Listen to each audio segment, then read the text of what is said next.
Fala pessoal, Latos falando. Vamos lá pessoal, para mais um Falando Francamente, especialíssimo, né? A gente está aqui com o Fábio Gurgel, puta, um prazer estar aqui. O Luan tá que não se aguenta aqui, né? Já abracei, já beijei, brincadeira. Fábio, é um prazer gigantesco ter você aqui. Acho que o papo vai ser interessantíssimo, tem tanta coisa para falar, tanta coisa para perguntar que acho que... Prazer estar com vocês aí, uma honra. Bem-vindo. Interessante que a gente estava comentando aqui nos bastidores, Fábio Gurgel é empresário, está ministrando palestras aí pelo mundo também há bastante tempo, a gente viu algumas coisas, professor de jiu-jitsu há bastante tempo também, campeão mundial de várias categorias também, então tem um currículo gigantesco. Na época que o MMA era legal. Você sabe que MMA é uma coisa que eu nunca participei, né? Porque na MMA chamava Vale Tudo, né? Era Vale Tudo, né? Não tinha luva, não tinha nada. Vale tudo mesmo. E o MMA é uma evolução disso, né? Mas eu nunca lutei MMA, não. Precedia o MMA. Era sem luva, sem... Enfim. Assim, a história do MMA, que claro, e a evolução foi uma coisa natural, né? Foi melhorando e se tornou um esporte extremamente popular, né? A gente tem vários ídolos aí brasileiros e tal. Mas o Vale Tudo, na época, ele foi uma estratégia, né? De provar a eficiência do jiu-jitsu perante as outras artes marciais. Foi assim que a família Gracie introduziu o jiu-jitsu no Brasil. Já aconteciam algumas lutas e eles entendiam que essa era a forma realmente de mostrar a eficiência. E isso vem da década de 30, 40, né? A Academia Gracie é de 1932. Então o Hélio e o Carlos davam aula de defesa pessoal e lutavam os eventos para provar a eficiência. E foram fazendo ali o nome, foram ficando famosos. É com essas histórias que eu fui criado. Então quando eu tive a oportunidade de lutar o Vale Tudo era uma defesa do legado do jiu-jitsu. E é bem um divisor de águas. Assim, a minha geração, acho que ela é a última geração que luta Vale Tudo. Depois, tem muitos da minha geração que lutaram Vale Tudo e MMA continuaram mais um tempo, né?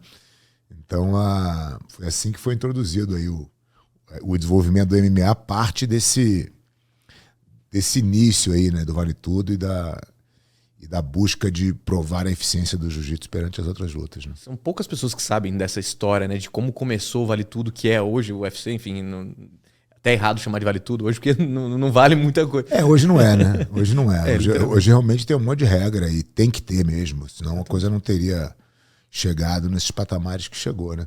Mas, por outro lado, cara, tem muita gente... É claro que quanto mais você anda no tempo, mais difícil é de você resgatar a história, né? Mas tem muita gente hoje que conta a história completa aí de como...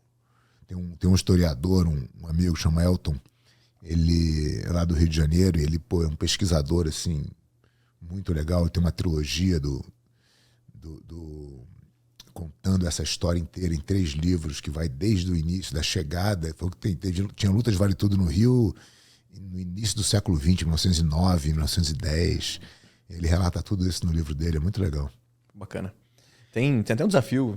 A família Gracie lá atrás colocava um anúncio no jornal, falando, se você quiser ter o seu braço quebrado e ainda perder 5 mil contos de réis, sei lá, venha conhecer a gente, né? É isso aí. Eles faziam um desafio para provar que sim. O jiu-jitsu era eficiente. Enfim, tudo começou daí. Só um comentário aqui.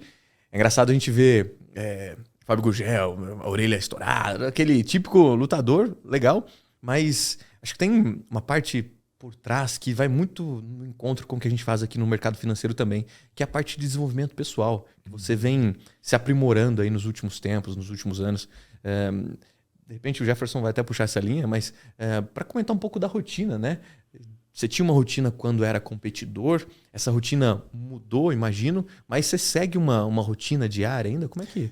Olha, Luan, você sabe que quando a gente fala assim, foi atleta, empresário, faz isso, faz aquilo... Acho que a gente tem que estar o tempo inteiro aberto às transições, né? Cada vez mais. Antigamente era mais comum, o cara começava a trabalhar numa determinada profissão e ficava a vida inteira fazendo aquela mesma coisa, né? Que o mundo mudava de uma forma muito lenta. Hoje, a velocidade de troca das coisas é muito diferente. Então, é necessário que você faça transições na sua vida.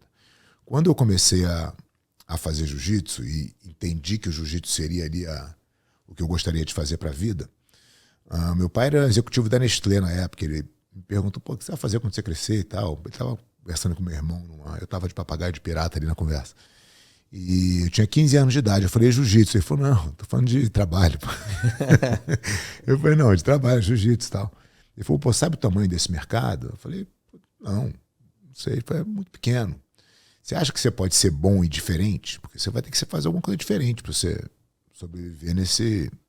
Então, eu cresci um pouco com essa ideia, né? Então eu sabia que, pô, eu quero ser atleta, eu quero ser campeão, quero a minha paixão. Até quando? Né? Quanto tempo vai ser possível me dedicar a isso, né? E o que eu vou construir paralelo para que eu possa tirar o pé de um barco e ir para o outro? Então, dar aula era o mais próximo. Então, eu treinava, fazia meu treinamento e dava aula. Era o que todo mundo fazia na época, era o que a família Grace fazia, não tinha muito segredo. E eu fui me tornando um bom professor. Quando eu mudei e minha carreira de atleta terminou por uma questão óbvia de condicionamento físico e performance, eu já tinha consolidado um caminho como professor. Eu simplesmente comecei a me dedicar mais àquilo. Eu falei, bom, mas quanto tempo eu vou conseguir fazer isso aqui bem? Né? Vou ter energia para tomar conta dos alunos e tal, e estar no tatame todo dia. Cara, eu preciso aprender a gerir minha academia, porque isso aqui tem que ser um negócio. Tem que chegar uma hora que eu possa sair daqui e meu negócio continuar. Então, fui aprender a gerir a academia. Como é que eu faço isso aqui ser um negócio que não dependa de mim? Né?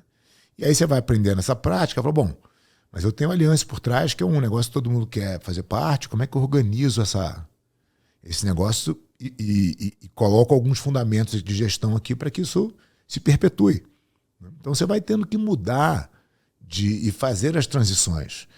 Tudo isso exige a mesma disciplina, né? Voltando para a tua pergunta. Como você se dedica às coisas que você faz, né? De forma a ser o mais produtivo possível. Eu acho que sempre teve, desde sempre teve na minha vida. Se você quer ser um atleta de alta performance, qualquer coisa conta, né? Assim, qualquer 10 minutos a mais de sono de qualidade conta, qualquer alimentação errada conta, tudo que você faz, e não é que você não deva fazer nada, mas tudo tem que ter é uma conta de somar e diminuir. Sim. Entendeu? Você chegar lá no teu melhor resultado. Então, te exige um mínimo de disciplina. Aí você vai aprendendo que a disciplina é liberdade, né, cara? Ter disciplina é libertador. Tá tudo bem, entendeu? Até porque a gente precisa ter regras bem definidas para a vida, para o que a gente quer fazer, né? Toda vez que você traça um propósito, você tem que ter um plano para aquele propósito e você tem que seguir, né? São regras e essas regras vão necessitar de muita disciplina, né? Eu acho que as pessoas sem disciplina podem até dar certo. Deve ter casos aí, certamente tem, né? Sem nenhum pré-julgamento, assim, mas eu acho que você fica é uma insegurança, né? Porque como é que você ter a disciplina te traz uma previsibilidade, né? Essa previsibilidade é o que te dá a possibilidade, por mais que isso possa ser um paradoxo, mas isso é o que te dá a possibilidade de adaptabilidade. Quando você tem uma disciplina e você tem aquilo programado, se algo acontece fora, você está pronto para resolver. Mas se é sempre uma doideira, sempre uma montanha-russa, você não sabe nunca de onde vem o problema, né? Então acho que por isso que eu falo que a disciplina é libertadora, né? Você ter disciplina te coloca numa condição de preparo, sabe?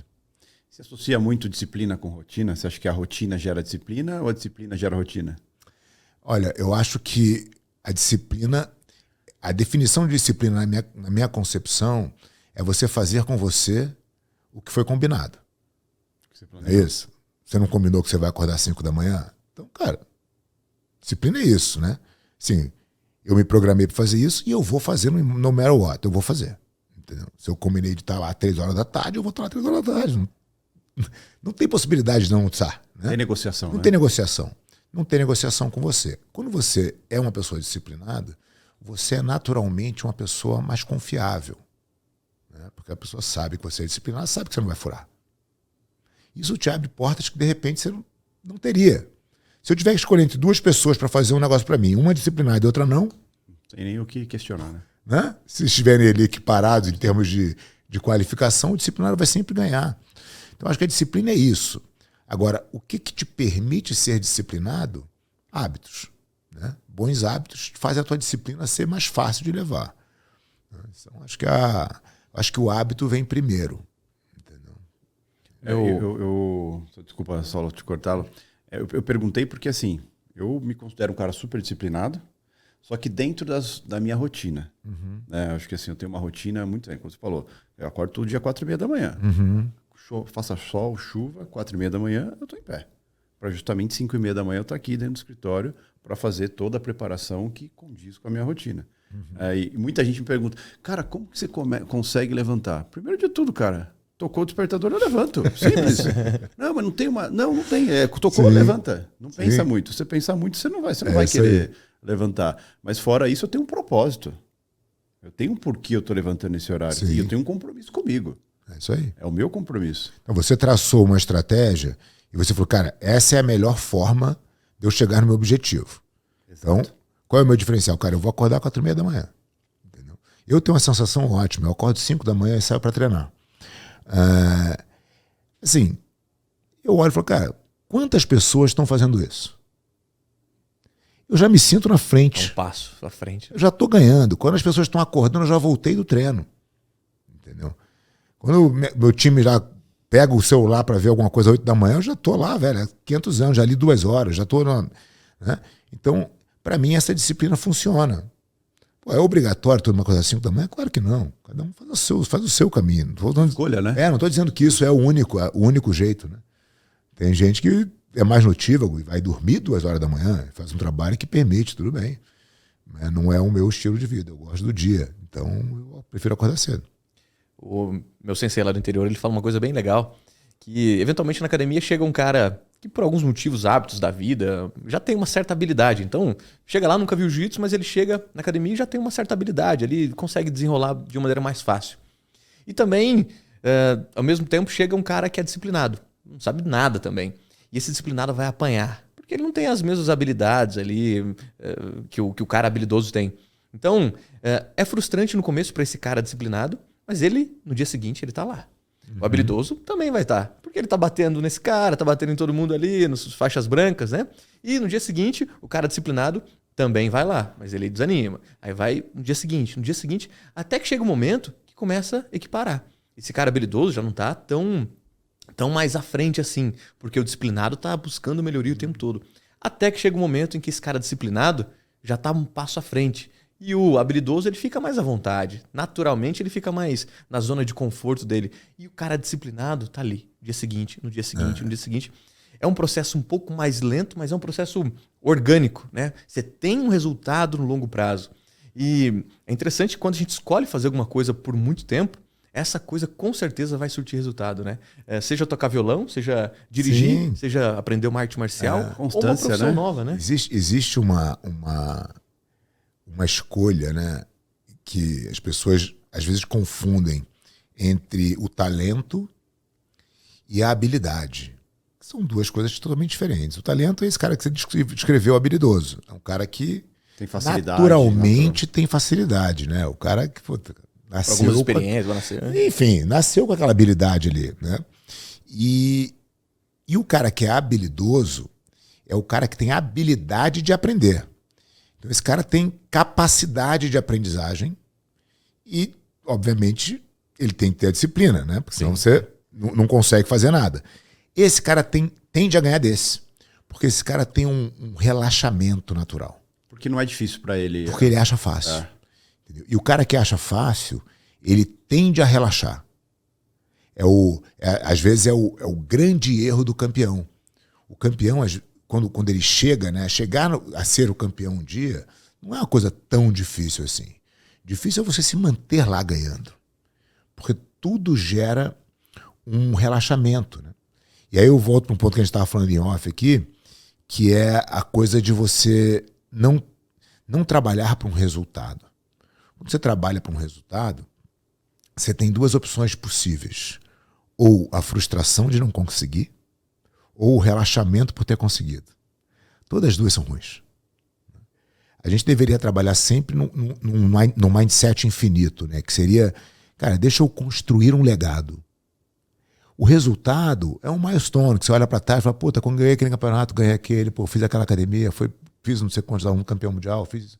São pontos que vão acontecendo ao longo da tua trajetória. Mas quando ele vira o objetivo, você só tem essas duas opções. E esse cara que é talentoso demais, ele tende a cair nessa armadilha. É tudo muito fácil, não preciso treinar tanto. Tudo bem, não acordar às 5, vou acordar às 7. Um dos caras mais incríveis aí de mindset, de treinador, é o Bernardinho, né? Sim. O Bernardinho é um cara fantástico. E ele tem uma... Ele estava me contando uma vez, ele falou, pô, cara, a gente foi campeão olímpico. O que eu ia fazer com aquele time, né? É o máximo que podia chegar, né? Chegou... Ele falou, cara, pô, chegamos e ganhamos Liga Mundial, ganhamos o Mundial, ganhamos Olimpíada. O time era um time fantástico, né? E aí ele falou, cara, o que eu fiz com esses caras? Os caras já treinavam, já mandavam os caras fazer, os caras já faziam tudo. Ele olhou pro time e falou, então... Os caras falaram assim, professor, vamos treinar amanhã, 7 horas, né? Ele falou, não, 6. Cortou mais 1 hora. E só para deixar o campeão desconfortável. O campeão não pode ficar no conforto. Então, quando tudo está funcionando, e para o cara talentoso, tudo funciona. Então, se você não bota uma carga extra de desafio, de sacrifício, ele fica vulnerável. E você tocou nesse assunto, o Bernardinho já palestrou num evento nosso. A gente tem um evento anual que chama Lato Summit. E a gente teve o prazer de ter o Bernardinho.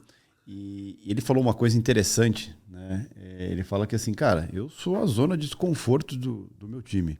Eu não posso ser, eles não podem se sentir confortáveis perto de mim. Que aí entra a questão da importância da liderança também, né? De você ter um líder, você ter uma equipe, mas ser um líder para a equipe nesse aspecto, né? Primeiro, você ser um bom exemplo, acho que isso é importantíssimo, mas também ser sempre a zona de desconforto. Que isso serve para a família, isso serve para uma série de coisas, né? Acho que quando você agrada demais, você está criando um problema para as pessoas que estão sendo agradadas, né? Sem dúvida. Acho que o Bernardinho é exatamente isso, né? Ele criou essa 1 hora a mais justamente para botar os caras no desconforto. O que eu aprendi ao longo desses meus anos de liderança com time, com atleta, né? Onde você tem... O jiu-jitsu é um esporte, diferentemente do exemplo do vôlei, o jiu-jitsu é um esporte individual. Então os egos pipocam assim, né? E ao mesmo tempo, você precisa que o time esteja unido, porque um precisa do outro. Ninguém treina jiu-jitsu sozinho, ninguém consegue fazer nada sozinho. Então você precisa do time, mas você precisa controlar os egos e tal. E o que eu aprendi ao longo desses anos, embora eu sempre tenha dado exemplo, sempre tenha sido um exemplo legal para os meus atletas, é o entendimento de que existem caminhos diferentes para o topo.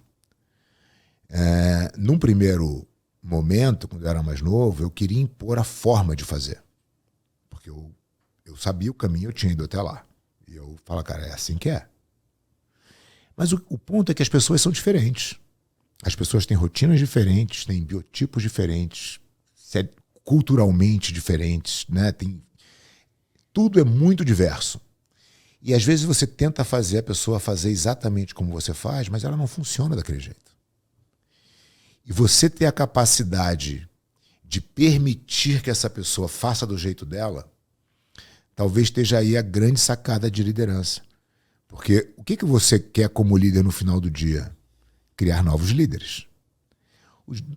Não dá para ser uma fotocópia, né, do que você é, de como você vê o mundo.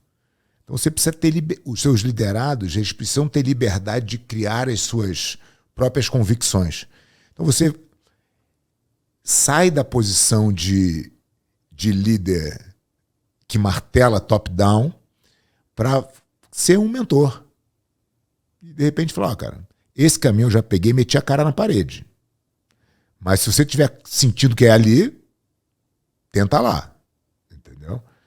E aí, de repente, o cara fala, puta, eu não estou tanto certo. Se ele já meteu a cara na parede, deixa eu achar um outro caminho. Se o cara está muito certo, pode ser que ele vá naquele caminho e se dê bem. E vai comprovar isso que eu estou falando para vocês, né? Existem diversos caminhos. E quando você consegue se tornar maleável nesse ponto, você gera no seu time uma sensação de confiança muito diferente. Porque quando você quer impor e a coisa dá errado... A culpa é totalmente sua. Não que não seja quando você... Né, o líder tem a função de matar no peito e olhar no espelho, né, quando dá errado. Isso vai estar sempre implícito na liderança. Mas quando você impõe uma coisa para um liderado e aquilo dá errado porque você impôs, é doído de você... Por mais que você mate no peito, tem sempre aquela sensação. O cara falou, não falei? Se fosse do meu jeito. Então ele precisa fazer do jeito dele. Entendeu? Eu acho que isso não é muito fácil, né? Isso requer um desprendimento, sabe? Total, porque você cria toda você construiu uma carreira, você construiu algo que você sabe o caminho que você trilhou para fazer aquilo acontecer. Eu posso falar como exemplo também. Sim. Eu sei todo o caminho que eu trilhei para chegar onde eu estou. Né? E de repente você fala assim, não, mas talvez se tivesse seguido um outro caminho, eu também teria chegado aqui de uma forma um pouco mais branda ou de outra forma. É que eu olho muito porque as experiências que a gente vai adquirindo vão dando para a gente, de certa forma, uma fortaleza para muitas vezes a gente bater na frente, bater de cara com o muro e não sentir muito como um cara que não tem experiência, não passou pelas coisas que a gente viveu. E se ele bater nesse muro, ele chora e desiste e não volta nunca mais. Né? Sim, não, eu concordo, mas o meu ponto é que quando você bate, e todo mundo vai bater a cara no muro, né? Em algum momento. Mas quando você bate a cara no muro por uma decisão sua, você vai ser testado, né? Você vai chorar, você vai matar no peito e vai fazer a correção, né, de caminho. Como é que você vai se adaptar, né? Aí entra a questão da adaptabilidade tão importante. E você é o exemplo de falar pro cara, também já bati a cara no muro várias vezes, vamos embora, não dá nada, entendeu? Essa derrota aí faz parte do processo. Agora, quando você tenta impor uma única forma de fazer, por mais que tenha dado certo para você, não é garantia que vai dar para os outros. E eu acho que você enfraquece a liderança. Esse que é meu ponto. Sei lá, eu fui campeão algumas vezes e na minha geração tiveram várias pessoas campeões também e que fizeram diferente de mim. Né? Você fez a tua caminhada de sucesso, mas se você olhar para os seus pares aí no mercado, teve gente que fez um caminho totalmente diferente do teu. Fato. Né? Então existe a possibilidade de caminhos diferentes. Eu acho que a gente... estrada única. Né? Não existe estrada única, existem vários caminhos para o topo. E quanto mais o nosso time desbravar e conhecer novos caminhos, mais fortalecido a gente é. Então, eu tenho dentro da minha academia, e eu vou dar um exemplo prático, que vai bem no jiu-jitsu, mas acho que representa o que a gente está falando. Eu tenho cara dentro da minha academia que tem um jogo totalmente diferente do outro, e todos têm jogos diferentes. A gente não é uma escola, todo mundo da Aliança faz isso. Não, todo mundo faz diferente. São habilidades diferentes, cada um tem um biotipo diferente, tem uma força diferente, cada um tem um jogo diferente. E todo mundo é campeão. Quer dizer, o cara não copia o meu estilo de lutar, porque se ele não copia o meu estilo de lutar e é campeão, por que ele tem que copiar o meu estilo de gerir, de liderar? Ele pode ter alguns valores que não mudam, que vão estar implícitos, né, em todas as formas de liderança e tal, mas... Você comenta que um bom líder é quem forma outros líderes. Forma né? outros líderes. E não necessariamente, e quase impossível, que você consiga fazer uma fotocópia, né, em série. Então eu quero agora multiplicar 300 Jefferson para fazer a liderança de... Vai funcionar. Vai funcionar. Entendeu? E aí você puxa um assunto que, então, que para mim é também a realidade, liderança não é imposição. Nunca. Não. Liderança é total, o que você falou do exemplo. Né? Não é a melhor e a única forma de fazer. Você dá o exemplo, as pessoas falam, puta, eu quero ser que nem aquele cara. A liderança, ela é inspiracional. Né? Ela nunca... É claro que existe uma hierarquia e sempre vai existir, é necessário que ela aconteça. Né? Todas as relações, todas as sociedades são formadas hierarquicamente. Não adianta mudar. Não, parece que não. Parece que essa tentativa não funcionou ainda, né? Estão tentando, mas parece que não deu certo até hoje. Então, assim, existe essa questão hierárquica que, tudo bem, ela está ali, ela tem que ser respeitada. Mas se você for só pela condição hierárquica, você vai virar o chefe. Você não vai virar o líder. O chefe é aquele cara que hierarquicamente está acima de mim, que eu tenho que respeitar, que eu tenho que fazer as coisas que ele manda eu fazer e tal. Mas não admiro, não admiro. Feito por obrigação. Com esse cara eu não vou. É. Entendeu? E um exemplo assim, esse cara vai contra valores e princípios éticos que eu não concordo. Naquele momento, ele pode ser meu chefe porque eu não tenho escolha. Mas meu líder ele não é nunca. E tem o cara que é o meu líder, que é o cara que eu acredito no propósito, que eu estou alinhado na missão, e com esse cara eu vou para qualquer lugar. Essa é a diferença do líder e do chefe. Né? Como que eu construo no meu time essa formação, essa inspiração? Através do exemplo, através da conduta moral, né? Através da resiliência. Né? Quando todo mundo está... O que é o líder? Né? O líder é o seguinte, então todo mundo aqui na sala, está tudo muito bem. Cara, apareceu um monstro ali, ó. Quem vai dar o passo para frente? O líder. Não é isso? O cara que dá o passo para frente é naturalmente onde as pessoas vão seguir. Aquilo não necessariamente é a melhor solução, tá? O líder às vezes erra também. Mas a atitude do líder é de se botar em risco. Isso faz com que você erre mais vezes. E aí entra a resiliência. Então, mas está descobrindo o caminho também. Né? Você vai ali, bate na parede, volta, tenta de novo, se adapta, faz diferente. E aí entra a questão, o que é um ser humano, uma pessoa que está buscando alguma coisa sem erros, né? Porque eu enxergo que assim, cheguei onde cheguei de tanto fazer merda, de tanto errar, de tanto dar cabeçada e aprender com elas. Então, aí o teu liderado olha para isso e fala, cara, pô, o Jefferson toda hora ele vai, ele tenta, puta, hoje deu errado, amanhã deu errado, mas pô, golaço. Né? São mais erros até que acertos, mas os acertos são, né, são relevantes, quer dizer, você faz o... Porque você só aconteceu aquilo porque você errou algumas vezes. Ganhou experiência com aquilo. Você começa a entender a derrota. Pensa no jiu-jitsu no seguinte. O jiu-jitsu é uma atividade, né, onde você perde toda hora. Porque tudo que eu quero fazer, meu adversário não quer que eu faça. Então se eu boto a mão na tua gola, você tira. Aí eu tento segurar a tua calça, você estoura a minha pegada. Aí eu não quero que você bote a mão na minha gola, você vem com a mão na minha gola. Porra, cara chato, velho.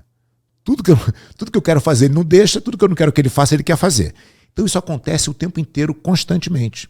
São micro derrotas, o tempo todo, dentro de um processo. Você vai se acostumando que as derrotas fazem parte do processo. Derrota não tem problema. Né? Derrota é parte. O ponto é, pô, eu desisti de tentar? Que é o conformismo. Aí é o fracasso. Não é isso? Então, a derrota, vamos lá, cara. Tentativa e erro. Vamos errar 1 milhão de vezes. Desistir, não. Desistir é onde, assim, você pode conscientemente falar, cara, essa estratégia está esgotada, tentei tudo, não dá, vamos mudar de estratégia. Eu não estou desistindo do que eu quero. Você só está ajustando a rota. Eu estou me adaptando, porque aquele, porra, estou batendo na parede toda hora. Não vou fazer a mesma coisa e esperar um resultado diferente. Mas você vai se acostumando com esse processo. E quando você, líder, dá esse exemplo, as pessoas falam, cara, o tiro está batendo no peito dele primeiro. Por isso que esse cara é meu líder. É o dele que está na reta. Se der errado aqui, é ele que perde. É a reputação dele que está em jogo. Olha quanta coisa o líder bota para jogo o tempo inteiro. Né? Esse é o cara que fala, puta, eu quero liderar para esse cara. Esse cara é um bom exemplo para mim. E aí vem a segunda questão que eu acho que é mais relevante ainda e que atinge talvez um nível de liderado um pouco mais elevado, que é o propósito. O cara para fazer parte de um grupo e ter um líder que ele não está alinhado na missão, ele vai até onde ele precisa, mas o cara que não precisa mais não vai. Não vai, pô. Por que eu vou me alinhar se eu não preciso? Por que eu vou me alinhar com um cara que eu não acredito no que ele propõe, no que ele faz, no que ele defende? Né? Então chega uma hora que você precisa de alinhamento de valores e alinhamento de missão. Aí você constrói uma liderança verdadeira. Né? Porque aí, assim, eu não estou aqui na Latos porque eu quero ganhar dinheiro ou porque eu quero fazer um bom negócio. Eu estou aqui porque eu acredito no propósito e eu quero remar nesse barco. Porque, puta, cara, se isso aqui der certo, puta, eu vou me sentir realizado. E se a gente for pela motivação, a motivação ela oscila e ela acaba. O propósito tá sempre aí, né? Cara, se você me apresentar um cara todo dia motivado, Porra. entendeu? Você acorda às 4h30 da manhã motivado, é difícil. Não existe, né? Não existe. Motivação... Assim, se você botar no degrau do que a gente tá falando aqui, a gente falou de líder inspiracional, né? A inspiração é a primeira coisa, cara. Pô, me inspire em alguém, eu quero fazer alguma coisa, né? Pô, eu admiro aquele cara, pô, eu quero ser igual a ele, o que for, né? A inspiração é importante. Depois da inspiração, você se motiva. A motivação é individual. Só você pode se motivar, ninguém tem esse poder, né? A motivação é interna. Aí vem a disciplina, que é o que te mantém fazendo. Sim. Porque a motivação não vai estar lá. Você precisa da disciplina, e aí você vai ver que mesmo com a disciplina, puta, essa parede insiste em estar na minha frente, né? E aí vem a resiliência de você não... Então, tem uma escala aí de inspiração, motivação, disciplina e resiliência, que, cara, que tem que estar alinhado, entendeu? Senão você empaca. Exatamente. Foco, né? Nunca perder a visão do foco, do objetivo. Então, se você está alinhado de missão, cara, e tem propósito, eu acho que o foco talvez seja a coisa mais... o tiro mais curto. Né? Porque assim, cara, pode mudar. As coisas podem mudar de caminho. E hoje em dia muda muito. Não é isso? Então assim, pô, tem um time coeso, meu time é demais, né? É meio de Collins, assim, quem tá no ônibus, né? Não interessa onde o ônibus tá indo, a gente muda a direção do ônibus. Mas meu time tá junto, né? Essas pessoas que acreditam no meu propósito também acreditam na mesma coisa que eu. Então nós temos um alinhamento de missão aqui, né? Então a gente tem na Aliança lá, cara, nosso propósito é levar o jiu-jitsu para a maior quantidade de pessoas possível e fazer o jiu-jitsu transformar a vida delas. Né? Essa é a missão de todo mundo que tá lá. Entendeu? Se você não consegue enxergar isso, cara, vai ser difícil, né? Pelo menos lá no andar de baixo você pode até ficar, mas quando você começa a subir um pouquinho, onde não é mais a grana, onde não é, mas, cara, tá fazendo o que é lá, entendeu? Você vai se sentir excluído, né? Se você não vai querer. Exatamente. Entendeu? Porque as pessoas só falam disso, entendeu? Pô, os caras puta louco. É verdade. Tem uma coisa, você comentou sobre micro derrotas, né? Vai muito de encontro com o que a gente faz aqui dentro do mercado. A gente faz em média 10 operações por dia e tal. Eventualmente, uma delas não é bem sucedida. E tá tudo bem com isso. Uma só? Não. Porra, eventualmente. Pô, cada 10 eu acerto uma, vocês estão errando uma. Erra um pouco mais, mas o fato eu comento com as pessoas de ressignificar essa operação errada. Uhum. É muito normal quando a pessoa erra uma operação, porque você analisou macroeconomia, geopolítica, os indicadores de juros. Muitas variáveis que a gente olha para tomar uma decisão. Claro. Uma dezena de variáveis a gente analisou e pode ser que dê errado. Tá tudo bem com isso. E a pessoa dá um tapa na mesa, filha da puta, fica brava, fica chateada com isso. E isso desencadeia uma série de outras situações que, no final do dia, a chance de dar errado é muito grande. Eu comento sempre, ressignifica isso. Uhum. Você estopou uma operação porque você está cumprindo o seu gerenciamento. Ou seja, você analisou todo o cenário, entrou, deu errado, você saiu da operação. Esse é o correto. Claro. Mas a pessoa se pune por fazer o correto. Que vai muito de encontro um papo que você estava, um momento que você estava falando. O que acontece? A gente estava comentando em off, a gente tem todo um processo de preparação, né? Ou seja, a gente fica meio que treinando muito tempo para que 9 horas da manhã, quando o mercado abre, a gente vai jogar. Certo? Vá para valer mesmo. Né? Então tem todo esse processo de preparação. E quando a gente entra para o mercado, a gente tem um plano. Né? A gente tem um plano do que a gente vai fazer, quais regras, quando eu vou aceitar que estou errado, qual é o meu objetivo ali naquele dia, dentro daquele mercado, enfim, o que pode dar errado e o que vai me fazer perceber que está errado e eu vou parar. Enfim, eu tenho esse plano. Só que as pessoas têm um plano, mas ela está seguindo o plano, mas quando vem alguma coisa errada, ela não aceita. E detalhe, uma série de... mas só que essa, como a gente falou, né? Puta, de 10 errou uma. Só que parece que as 9 que ela acertou não serve para nada. Porque ela errou uma. E esse errar uma gera os próximos erros dela. Por quê? Com o mercado financeiro, qual que é o problema? A gente lida com o dinheiro o tempo todo. Uhum. Então, o seu erro é perda de dinheiro. Fatal. Né? E ninguém gosta de perder dinheiro. Então, Nem de estar errado. Oi? Nem de estar errado.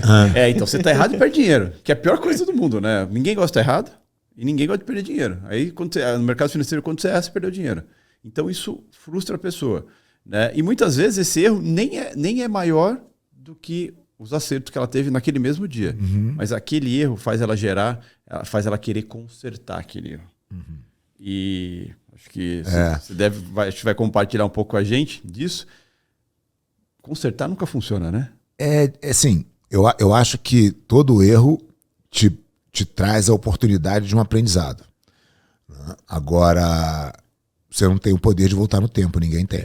Que é o consertar, tu não quer consertar. O erro feito, o erro está feito. No jiu-jitsu, você não perde dinheiro diretamente, mas você é subjugado por alguém, né? Alguém eventualmente do mesmo tamanho, até menor do que você, se estivesse num cenário de luta real, te mataria. Você estaria, né, fora do jogo. Às vezes você vai treinar e você faz lá 10 rounds de treino e perde um. E tem o cara que se incomoda que perdeu aquele um.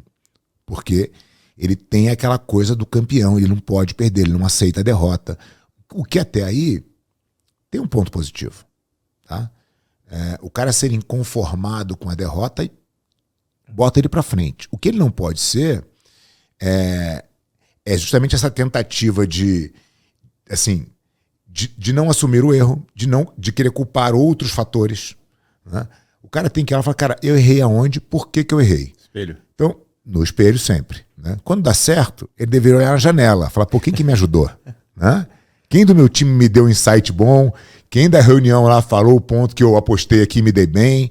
Né?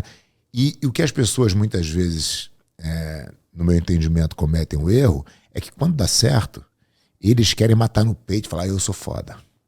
E quando dá errado, eles querem apontar o dedo e falar, cara, você me deu a informação errada, por isso que eu errei. Aquela regra do médico, sabe? Quando dá certo, graças a Deus. Quando dá errado, a culpa é do médico. Então, é um pouco isso sempre, né?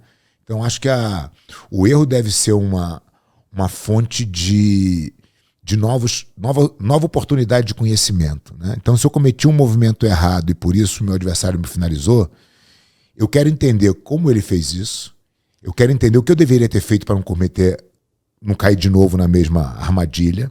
Né? Então, é uma fonte de conhecimento. Então, pô, se eu fui lá, fiz uma operação errada... Acaba sendo uma escola, né? Claro que é.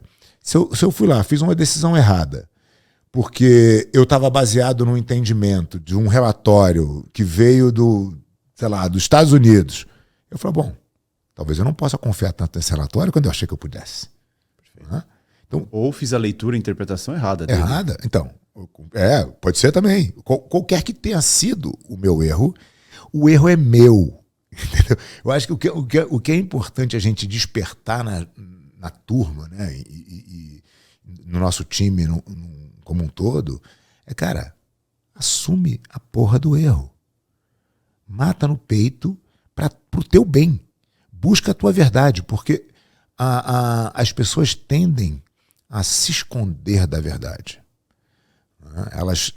Elas tentam maquiar, é muito mais importante, deixa como os outros estão me vendo, do que de fato a verdade. Porque a verdade não tem duas. Agora, eu posso te mostrar ou não. Eu posso ter feito uma operação horrorosa e deu certo, mas totalmente sem fundamento. Que é um erro. Sabe que é um papo que a gente tem sempre aqui. Às quartas-feiras aqui a gente tem um papo junto todo mundo, né? E a gente bate um papo sobre essas questões. O último papo foi justamente sobre erro. Né? Porque a gente vive uma constante no mercado financeiro com erro. Né? O mercado te força a errar. Tem até uma frase sua que fala muito sobre a questão assim, do jiu-jitsu. Né? Você pode até não se tornar... Como que é a frase, Lula, que você que me falou? Que é muito conciliadora com o mercado. O jiu-jitsu pode não te mudar, mas vai te revelar quem você é. E o mercado faz isso, ele te revela o tempo todo. Né? E o mercado, eu sempre falo que ele te deixa nu no meio da rua. Né? Que nada bacana, né? Constrangedor. E o mercado é isso. O mercado te revela o tempo todo. Né? Ele te mostra quem você é. O mercado tem aquela quando o mercado baixa, a maré baixa, e que vê quem tá de cueca. Literalmente. Basicamente isso. Por que acontece? O mercado, eu sou disciplinado. A hora que você senta na frente do mercado, você percebe que você não é disciplinado, coisa nenhuma. Né? Não, eu sou dedicado. A dedicação que o mercado exige, você vai ver que você não é dedicado a coisa nenhuma, que ele exige muito mais que isso. Então é uma série de coisas que ele te mostra quem você é. E ou você melhora ou você é expulso. E a expulsão do mercado é a pior de todas, né? Porque é uma expulsão financeira. É assim, eu acho que tem uma busca pela... Eu estava falando isso na aula de hoje até. Tem uma busca pela nobreza, né? Pelo que é virtuoso, que a gente deve perseguir. E uma delas é você viver na verdade. Então não interessa você passar para os outros a impressão. Isso eventualmente, e eu entendo até porque as pessoas fazem isso, porque eventualmente cola. O cara cria um personagem e as pessoas compram aquele personagem. E o cara acaba ganhando dinheiro, acaba tendo algum tipo de sucesso em alguma atividade, mas... Por quanto tempo? Pois é, aquilo não é sólido, né? Aquilo não é verdadeiro. Então eu acredito muito mais no disciplinado, no longo termo, no cara que é a constância, né? Que é a constância. E que é a consistência, porque você não precisa fazer um papel, é aquilo que você é. Então você deveria buscar o tempo inteiro essa verdade. E quando o erro acontece, né, voltando para o nosso ponto do erro, é a oportunidade de você analisar aquilo e falar, cara, o que deu errado? Por que deu errado aqui? Às vezes é uma aposta de uma leitura errada, mas às vezes é uma convicção errada. E convicção errada, você precisa de um brutal fact para mudar. Sim. Né? Atrás da convicção, né, assim, mais difícil de mudar que a convicção, só crença. Né? Mas a convicção é muito difícil. O cara que tem uma convicção de uma coisa, é difícil você mudar, tem que ter um choque. Às vezes a perda da grana é um choque. É um choque. Entendeu? É uma oportunidade para o cara mudar. Só que aí, por isso que eu falo que o mercado financeiro te deixa baixo água, vê que tá todo mundo de cueca, né? Como vocês estão bem. E a perda da grana mostra pro cara que ele é falho, certo? Mostra que ele tem coisas a melhorar, que ele não tem o controle disciplinar que ele achava que tinha e tudo mais. Só que é incrível como as pessoas preferem levantar o tapete, jogar ali embaixo e fingir que não aconteceu. Que aí entra aquilo que eu comentei de sempre tenta usar a coisa de recuperar. E uma coisa que eu aprendi tomando porrada na vida é, cara, errou, assume, entende, se perdoa e segue. Você pode mudar o que vai acontecer, não o que aconteceu. Você acha que, curiosidade, você acha que o ambiente permite, para esse cara que está botando o negócio embaixo do tapete, tentando corrigir, você acha que o ambiente é muito cruel? Porque, claro, você fala de perda de dinheiro, ninguém quer perder dinheiro, quer dizer, se o cara perdeu uma, perdeu duas, a tendência é que eu corte ele né, porque eu não estou a fim de continuar perdendo dinheiro com ele. Então esse cara muitas vezes tenta maquiar e tenta se proteger e tenta não assumir a derrota e o erro por um medo, de repente, de ser limado do... Eu acho que é mais que isso. É a preocupação com o julgamento externo. O ego, né? O ego e o julgamento. Né? Porque, vou dar um exemplo para você. Muita gente vem de outros estados, tá com a gente aqui e tudo mais. E se não der certo aqui, ele volta lá e fala o quê? Que o lugar é ruim ou ele é incompetente? Então tem muito essa questão de a pessoa aprender a assumir que assim, cara, falhei. Né? As pessoas não gostam disso. E aí entra um pouco do que você citou também, de a pessoa falar, puta, vou ser excluído desse ambiente, eu queria continuar aqui, eu quero estar aqui, então eu vou guardar para mim esse erro aqui, vou fingir que ele não aconteceu. Mas só que aí a questão é, eu preciso consertar esse erro. Aí entra nesse ciclo de... porque aí, vou dar um exemplo clássico, eu já fiz muito isso no passado. Teve um dia, sei lá, porque o mercado, você não comete erros grandes. Tudo começa com um errinho. E esse errinho que você não assume, ele vira um erro maior que você vê, você cagou tudo, literalmente. Né? E aí você tem um dia ruim, perde mais do que você poderia perder. O que é o correto? Puta, cara, tiro o pezinho, amanhã não vou no mercado, eu vou me concentrar em mim, deixa eu pensar no meu erro, deixa eu entender o que eu fiz, e deixa eu buscar criar formas de não cometer mais esse erro. Vou aprender com ele, e é o que a gente chama de criar travas contra você mesmo. Né? Disposição de financeira e uma série de coisas. O cara não faz isso. A gente ensina ele a fazer isso, a gente orienta ele a fazer isso. O que ele faz? No dia seguinte ele vem com a mão maior ainda. Pensa, a gente sempre brinca. Porra, tomou uma porrada gigante. O cara nunca ganhou aquele valor que ele perdeu. Aquele valor que ele perdeu no dia, ele nunca ganhou no dia. Só que no dia seguinte ele vem com o objetivo do quê? de fazer aquele valor para consertar Sim. a cagada. Porque Sim, ele nunca total. fez aquilo, não tem capacidade de fazer aquilo. Aí o que acontece? No dia seguinte ele perde ou mesmo tanto ou até mais. E aí acabou. A mente do cara acabou. Sim. Aí entra aquele sentimento de, perdão a palavra, bosta, de que incapaz, né? Que, puta, não sirvo para isso, não sei o que eu vou fazer. Aí entra a questão de desespero e tudo mais. Quando, na verdade, parar para se entender o que aconteceu, olhar pro cara do espelho e encarar. Eu bato muito nessa tecla, porque eu tive que aprender a ser assim para construir minha carreira. E eu tento muito mostrar isso, por isso que a gente tem esses papos semanais para dar aquele up nos caras, entendeu? Puta, cara, vamos acordar, vamos olhar para dentro. Errar não é feio. Sim. Errar não é feio. E infelizmente as pessoas, não sei se elas cresceram assim, mas elas entendem que errar é feio. Nossa, como ele vai falar que eu erro, vai me julgar. E se preocupam com o que ele vai pensar, não com o que você está fazendo com você mesmo. Né? Então a gente tenta trabalhar esse ponto. É difícil, acho que porque são pessoas diferentes. Porque tem pessoas que estão com a gente que tem muito dinheiro. E tem pessoas que com a gente está com o dinheiro contado. E falhar para ela não é uma possibilidade. Sim. Né? Então qualquer indício de erro para ela é o fim do mundo.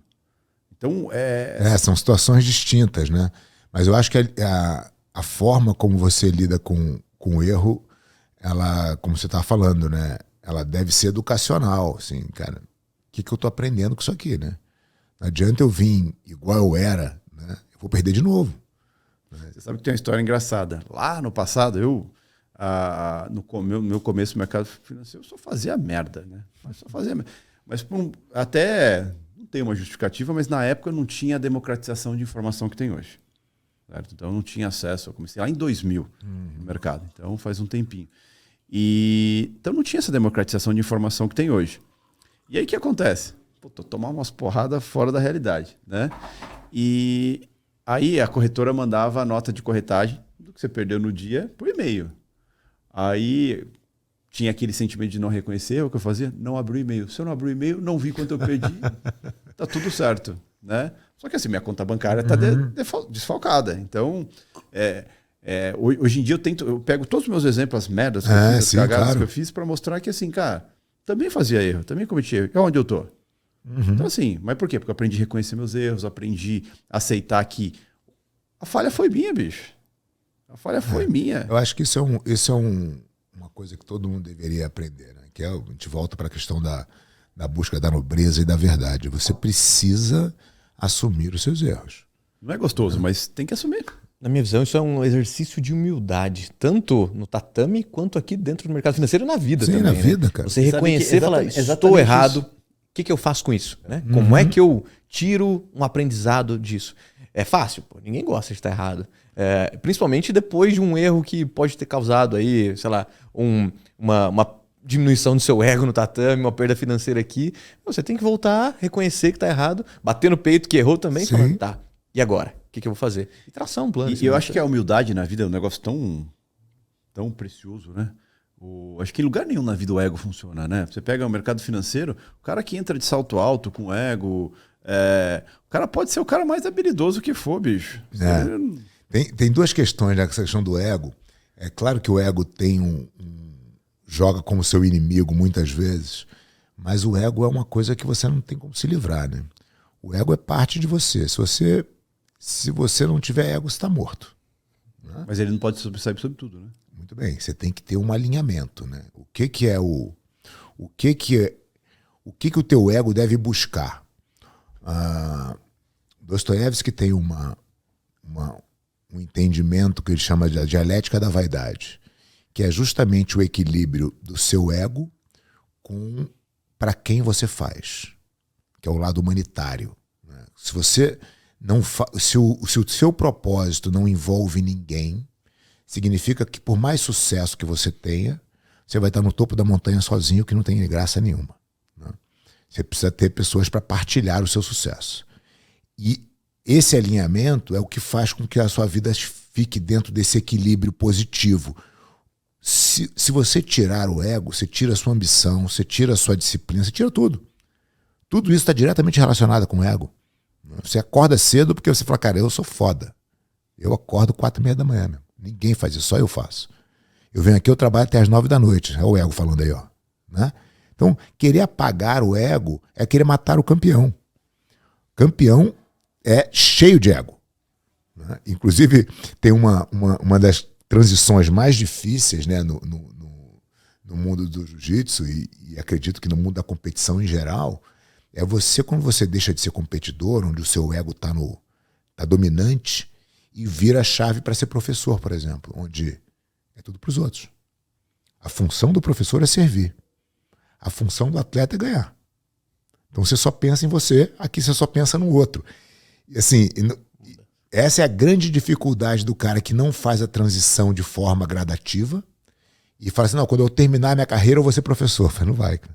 Você não vai aprender, você não vai conseguir. São opostos muito grandes. Então, esse alinhamento é fundamental, né? E aí é onde você bota todo mundo na sua missão, as pessoas que estão envolvidas, você acaba fazendo para elas. A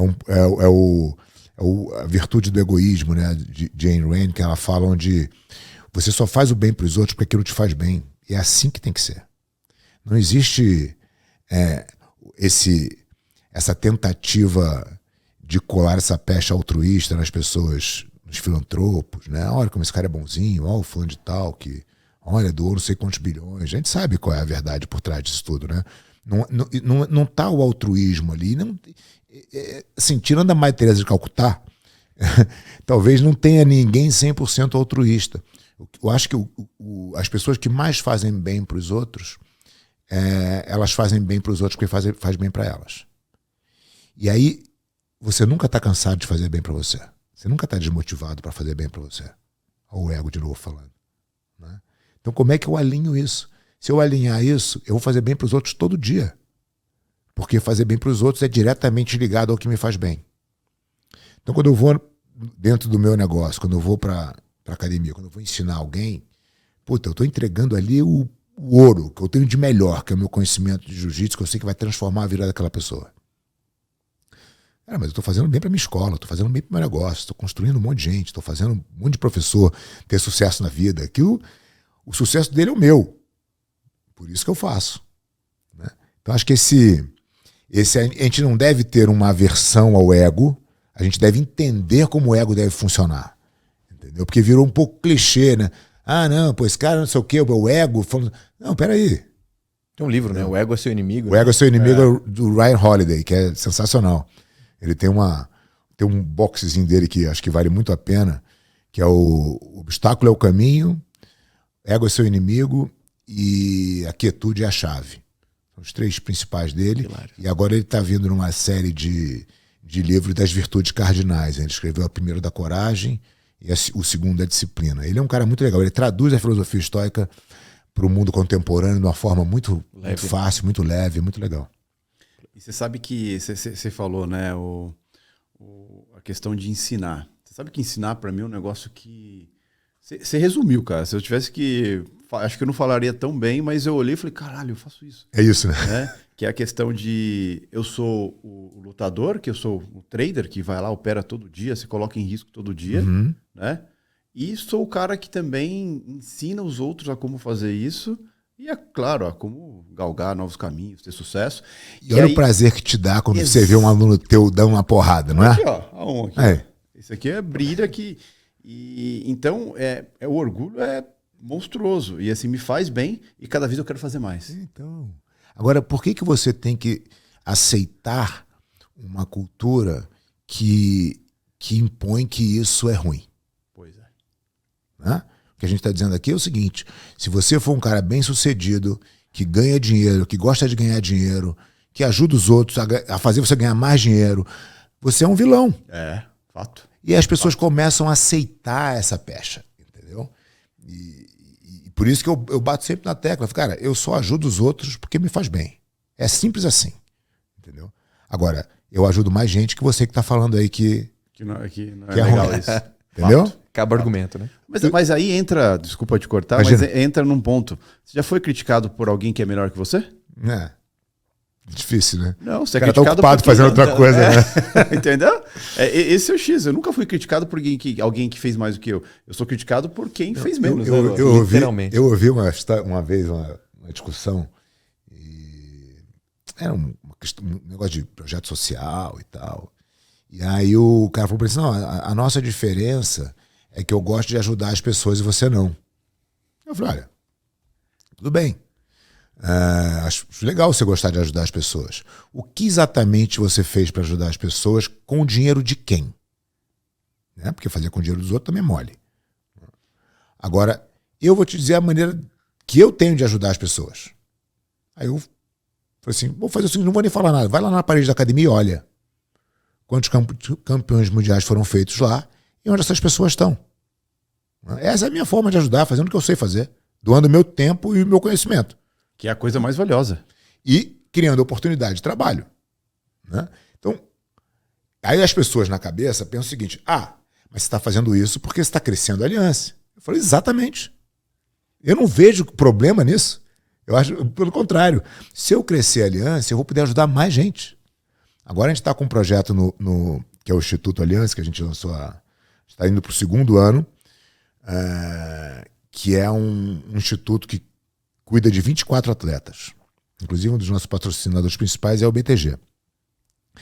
A gente cuida de 24 atletas para que eles possam correr o circuito mundial, né, europeu, pan-americano, mundial e tal, brasileiro. E, pelo lado, a gente educa esses garotos a dar aula, a saber gerenciar uma academia, a tratar bem as pessoas, a entender como é o objetivo que os alunos vão ali, a entender o quanto o jiu-jitsu pode ser benéfico para a vida do cidadão comum, que não quer ser atleta, mas quer usar o jiu-jitsu como ferramenta de desenvolvimento. Como é que a gente prepara esse garoto para ser um profissional amanhã? Esse profissional amanhã vai fazer o quê? Vai aumentar a minha escola. Replicar, né? Claro, ele vai virar um replicador. Fato. Ele vai embora do instituto, em poucos anos, eu vou trazer mais gente para cá, e isso vai virar um ciclo virtuoso. Né? Eu sou obrigado a fazer um projeto social só por projeto social? Não, de jeito nenhum. Até porque nunca dá certo. Porque você, como é que continua? Entendeu? A conta não fecha, né? A conta não fecha. Entendeu? Aí, o cara que quer fazer isso, e isso acontece no jiu-jitsu, mas isso acontece em todas as áreas, né? O cara fala, não, eu só quero devolver. Mentira. Mentira. E se for verdade, você vai parar no meio do caminho, que você vai ficar cansado. Entendeu? Não vai funcionar. Então o cara faz o projeto social, o garoto continua lá no mesmo lugar, não consegue sair porque não tem como, pô. Mas é super bem intencionado, mas você não tem como fazer. Entendeu? Então quando você cria uma máquina que todo mundo se beneficia daquela história, eu entendo que aquilo tende entendeu? A atingir muito mais gente, fazer muito mais bem do que a outra forma, entendeu?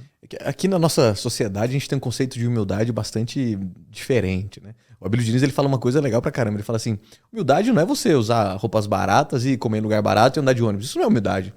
Humildade é você saber reconhecer um erro, conversar com qualquer um, poder transbordar o seu conhecimento que você tem de melhor. Isso sim é humildade na visão do Abílio Diniz. Faz todo sentido. Né? As pessoas veem humildade como uma pessoa frágil. Humildade não, eu enxergo, não é isso. Humildade que não é você se privar do que você pode ter ou fazer. Né? Sim. Ué, senão você lutou pelo quê? Pelas coisas também, né? Eu acho claro. As pessoas têm essa coisa da culpa, né? Que vem um pouco da nossa sociedade, da construção da sociedade ocidental, né? Baseado na culpa, você não pode ter nada. Você pega você tem muito, o outro não tem nada. Como que você convive com isso? Você pega qualquer novela das emissoras aí. O é noveleiro, viu?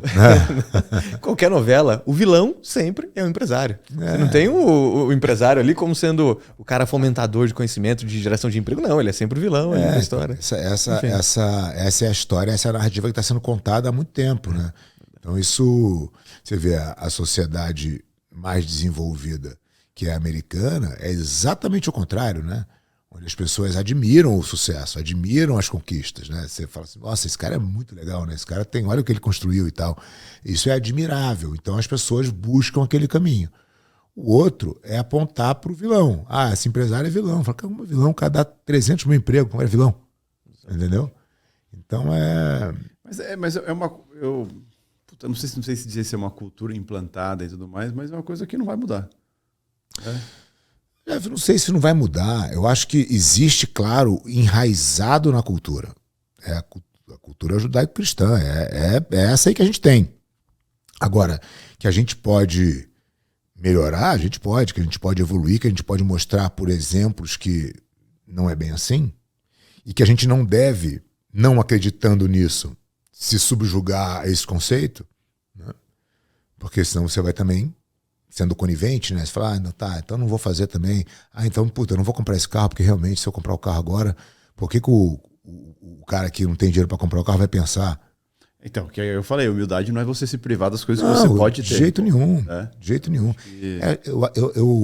Eu gosto da definição do Abílio, acho que tem todo sentido. Eu acho que humildade é você entender que você nunca é bom de nada. Você sempre pode ser melhor, sempre vai ter que aprender coisas novas. É bom, cara. Você é bom de jiu-jitsu. Cara, tem muito mais coisa no jiu-jitsu que eu não sei do que eu sei. Entendeu? E na vida é sempre assim. Faz você se mexer, né? É questão o tempo inteiro buscando. E né? Você sabe que outro dia, no Instagram lá, abri uma caixinha e o cara mandou assim, cara, você olha pra você e você pensa que, você vem na sua cabeça a frase, eu venci?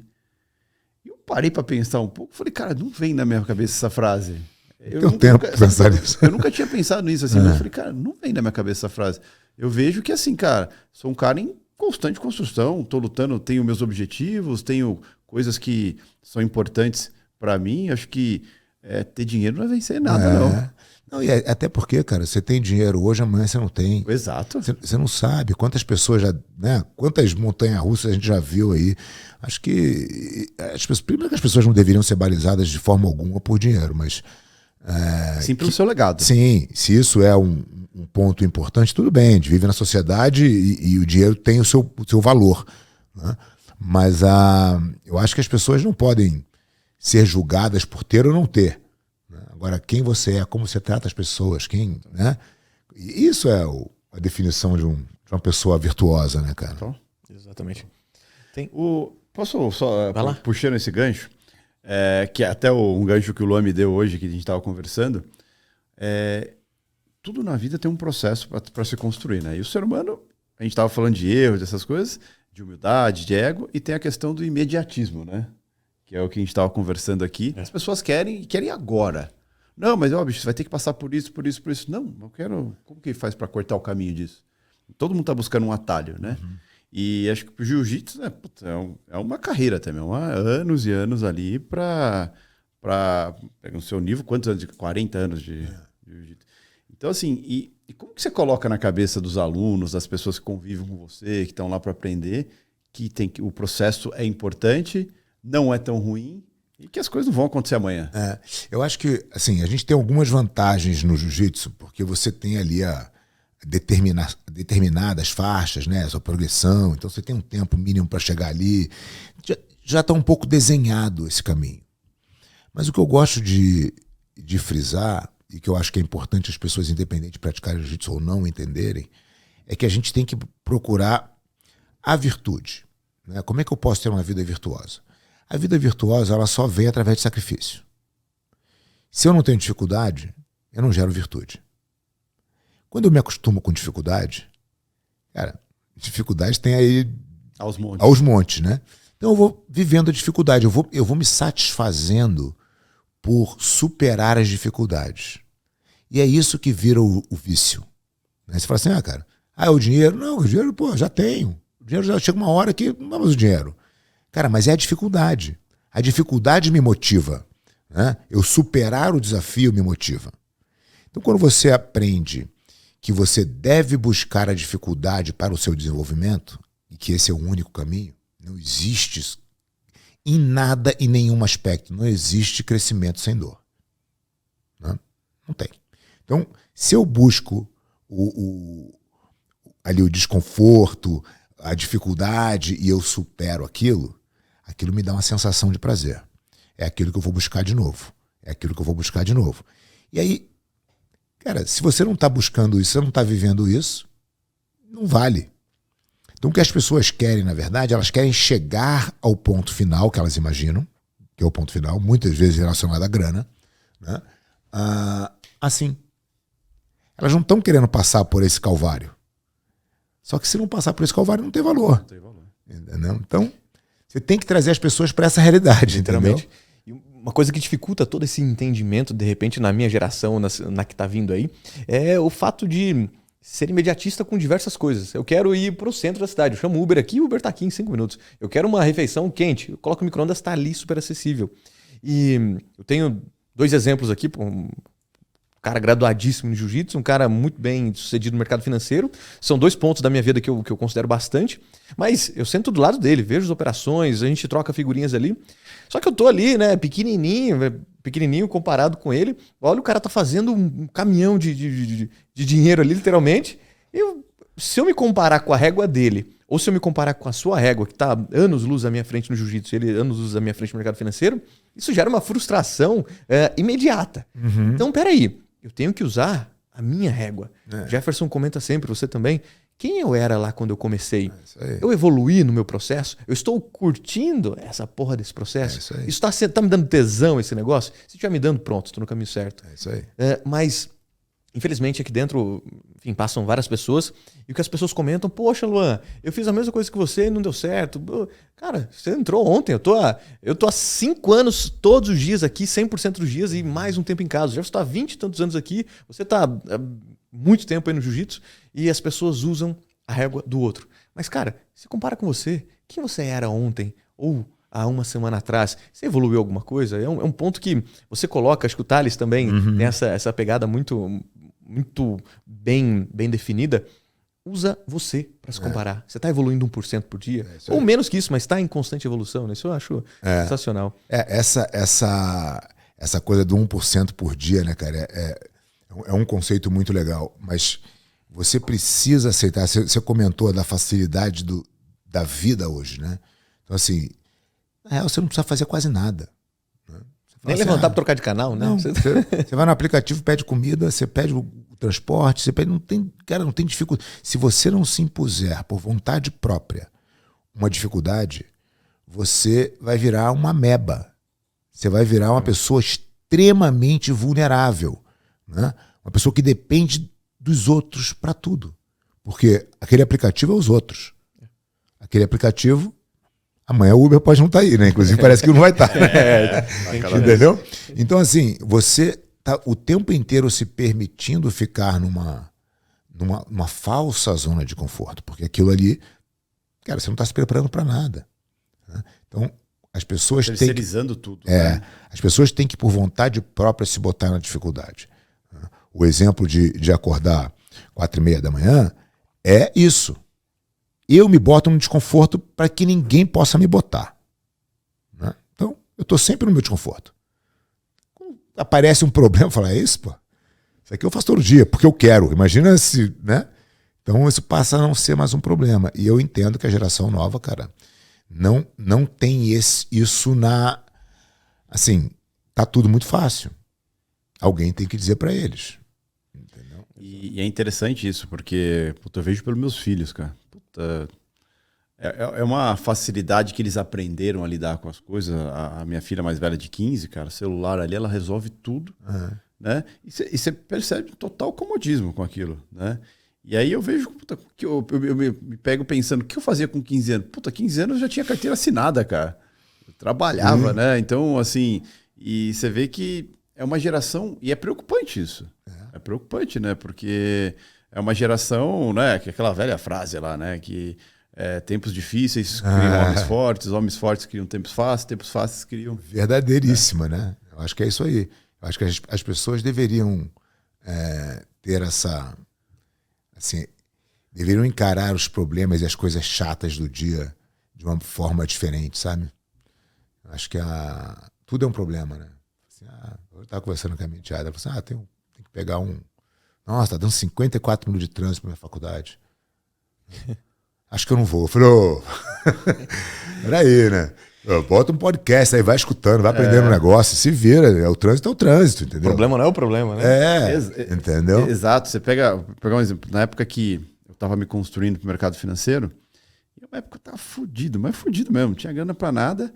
E tinha um ambiente parecido com esse aqui, onde os caras de mercado estavam lá e eu tinha a possibilidade de estar lá como autônomo. Mas tinha que pagar praticamente o que eu tinha de salário, eu tinha que pagar para estar lá. Eu falei, cara, ou eu faço isso ou talvez eu não vá para lugar nenhum. Foi lá, me coloquei no risco. Ia para lá. Só que chegou um ponto que assim, bicho, não tinha o que comer, só tinha o dinheiro para pagar onde eu morava. Né? Uma república ali perto da USP ali.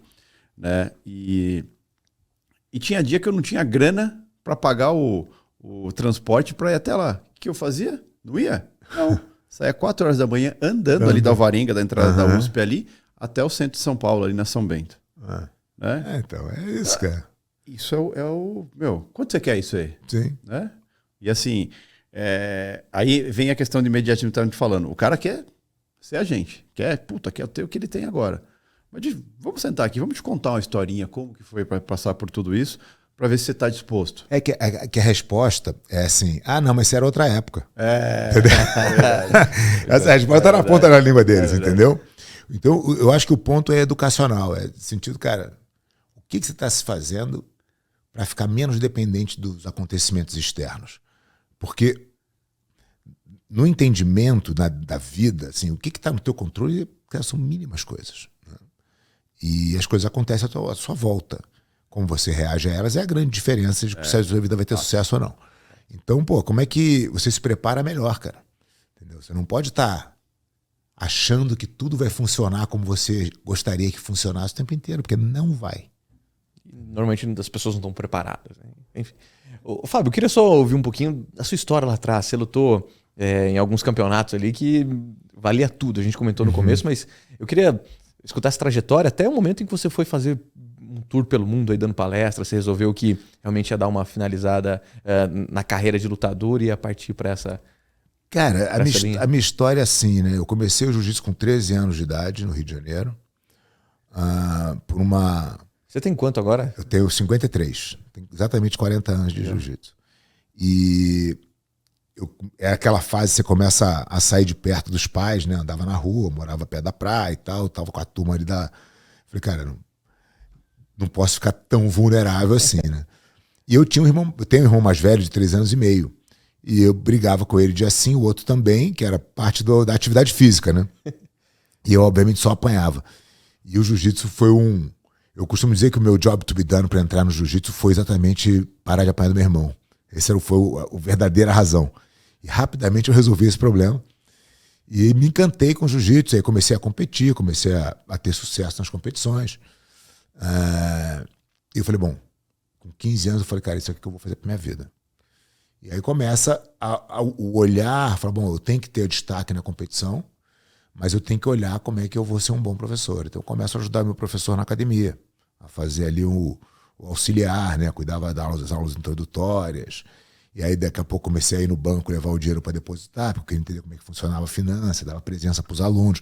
Fui me inteirando da administração da academia. Eu falei, cara, um dia eu tenho que ter minha academia. Eu tenho que entender de agora como é que funciona e tal.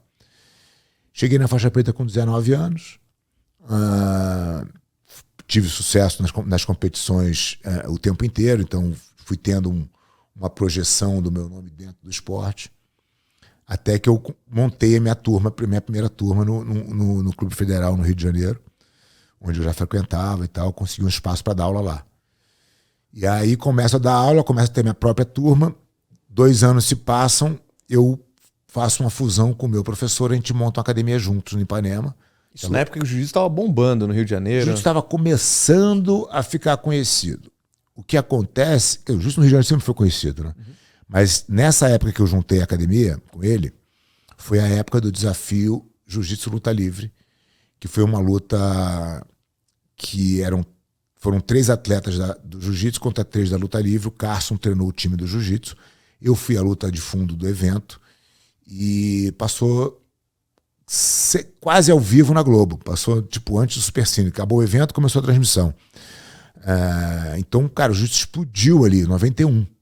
Né? Eu tinha acabado de montar essa academia, a gente tinha alugado um teatro em Ipanema, era a maior academia do Rio na época. E aí a gente fez a academia, teve o Vale Tudo, projeção do jiu-jitsu gigante. 2 anos depois, o Rorion cria o UFC nos Estados Unidos, em 93. É o mesmo ano que a gente funda a Aliança como equipe de competição. A Aliança tinha o objetivo de fazer com que os nossos alunos não se enfrentassem entre si. Então, todo mundo que era formado pelo meu professor, pelo Jacaré, competia embaixo da mesma bandeira. Esse era o único objetivo, não tinha nenhuma pretensão de ser uma empresa, de ser nada. Vida que segue, a gente vai... E aí eu entendo que, cara, que o Rio de Janeiro começou a ficar pequeno, porque o Rio de Janeiro tem uma cultura do mais barato, né, cara? Que é... O carioca, ele se acha meio trouxa se ele tá pagando alguma coisa. Então ele quer ter um esquema, ele quer ter um amigo, ele quer o cara... Ele tem grana, ele não precisa disso, mas ele só é respeitado, entendeu? Se ele não pagar. Isso puxa tudo para baixo. E, ao mesmo tempo, estava tendo o juiz estava indo para os Estados Unidos em função do UFC. Eu falei, cara, será que eu vou para os Estados Unidos? E eu escolhi vir para São Paulo. Eu vim para São Paulo no final de 93 e aí começa uma jornada toda diferente aqui. E aí a gente vai tentando organizar a Aliança de uma forma... A gente vai entendendo que a Aliança era algo a mais do que simplesmente um time de competição. As pessoas tinham um pertencimento ali, que a gente tinha uma forma de fazer diferente. Como é que a gente podia envelopar aquilo? Você estava competindo também, eu competindo paralelamente junto. ali? Eu estava competindo junto. Eu competi no jiu-jitsu profissionalmente até 2001. E aí, em 93, vai o UFC, em 95 a gente começa a ter uma demanda de seminários pelo mundo. As pessoas queriam saber o que era o jiu-jitsu. Como é que um magrinho daquele estava entrando numa jaula ganhando de todo mundo? E a gente começa a viajar, Finlândia, Alemanha, a gente vai viajando para tudo que é lugar, Estados Unidos, um monte. E eu falo, bom, o que eu posso fazer para esse cara me trazer de novo aqui, né, cara? Como é que eu posso criar um mecanismo que eu crie um link dele com a Aliança, de certa forma? Então as pessoas iam fazer um seminário de final de semana.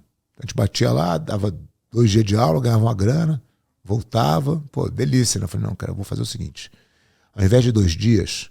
eu vou propor para esse cara para eu ficar uma semana lá, pelo mesmo preço, e eu vou dar mais aula, para ele olhar e ver como funciona a estrutura de uma semana de aula dentro da minha academia, para que ele possa replicar aquilo e ter uma academia de jiu-jitsu de verdade.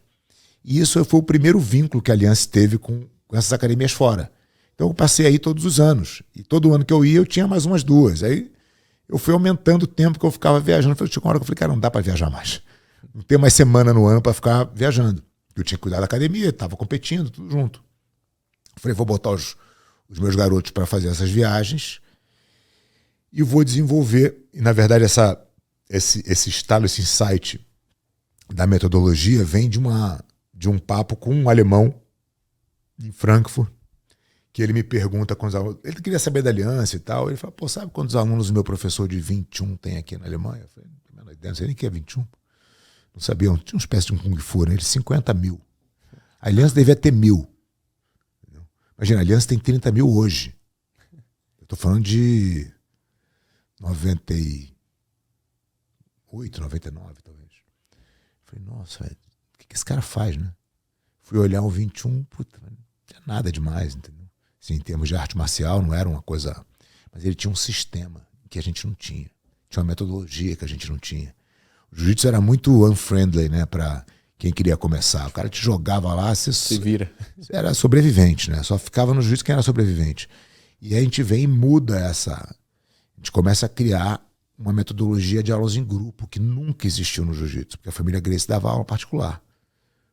Não tinha... As aulas em grupo era... Vai aí, treina. A gente desenvolve a metodologia de grupo.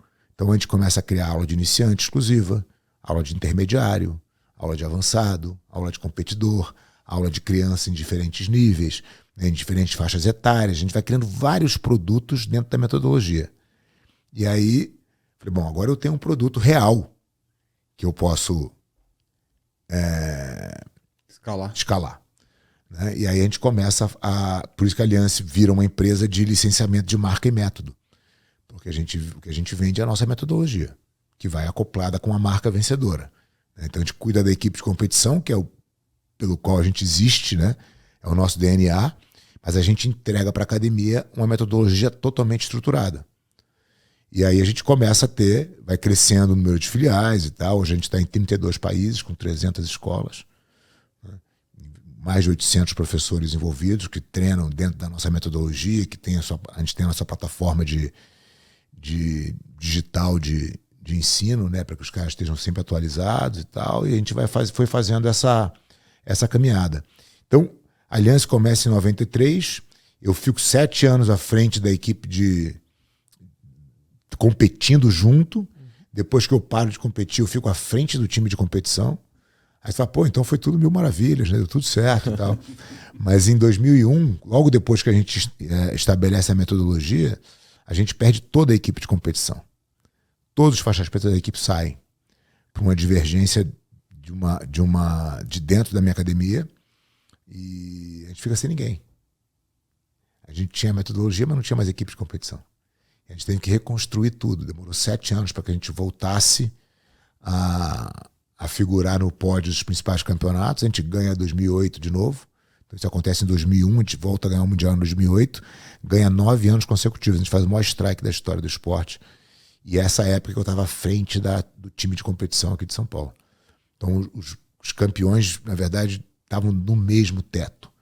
Que legal. Então foi importante passar por esse problema, né? Aí eu pergunto para as pessoas, você acha que foi bom ou foi ruim? Excelente. Né?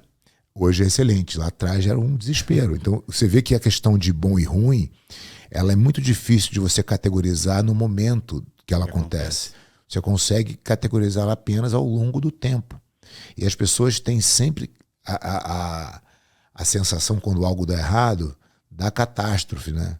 Nossa, por que isso aconteceu comigo? É uma vitimização do mundo. E assim, cara, se aquilo aconteceu, alguma coisa de boa você pode tirar daquilo ali, por mais que não pareça naquele momento. Então, na hora do racha, foi uma coisa horrível. Né? Porque não tinha não só a parte estratégica do negócio, de falar, cara, como é que eu perdi minha equipe inteira, né? A frustração de não ter conseguido contornar, e tinha uma relação pessoal. As pessoas estavam ali com a gente há, sei lá, 10, 15 anos. De repente você tem uma cisão completa. Mas a gente aprendeu um monte de coisa. Então a gente tem o maior strike da história, perde 2 anos, volta a ganhar de novo, perde mais um, volta a ganhar de novo. E a gente está ali, e quando eu falo, pô, perde mais um, a gente fica em segundo, né? Não é que a gente... Então a Aliança é a maior vencedora da história do jiu-jitsu, né? Consolidada. A gente está cada vez mais estruturado como negócio, né? Nossas academias funcionam cada vez melhor, a gente entrega um jiu-jitsu cada vez melhor para todos os nossos alunos no mundo inteiro. Então, ainda é muito pouco, né? Ainda Começando, está começando, né? Se você pensar na quantidade de pessoas que não fazem jiu-jitsu, né? Bastante. A gente tem bastante gente para... É o melhor tipo de negócio que você tem, né?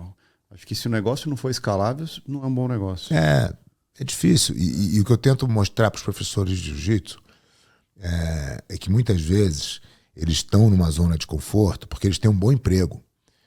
O cara é dono ele fala, mas eu sou dono da academia. Eu falei, sim, você é dono da academia, você tem um bom emprego. Você tem um bom emprego porque se você sair dali, aquilo quebra. Então, como é que você estrutura o seu negócio? Como é que você treina os seus professores? Como é que você torna o teu negócio independente e despersonificado? Que foi o que você conseguiu fazer. Que é o que a gente está tentando fazer. Entendeu? Ainda existe um sentimento, né, quando você fala com o investidor e tal, ele fala, cara, isso aqui é um one man business, né?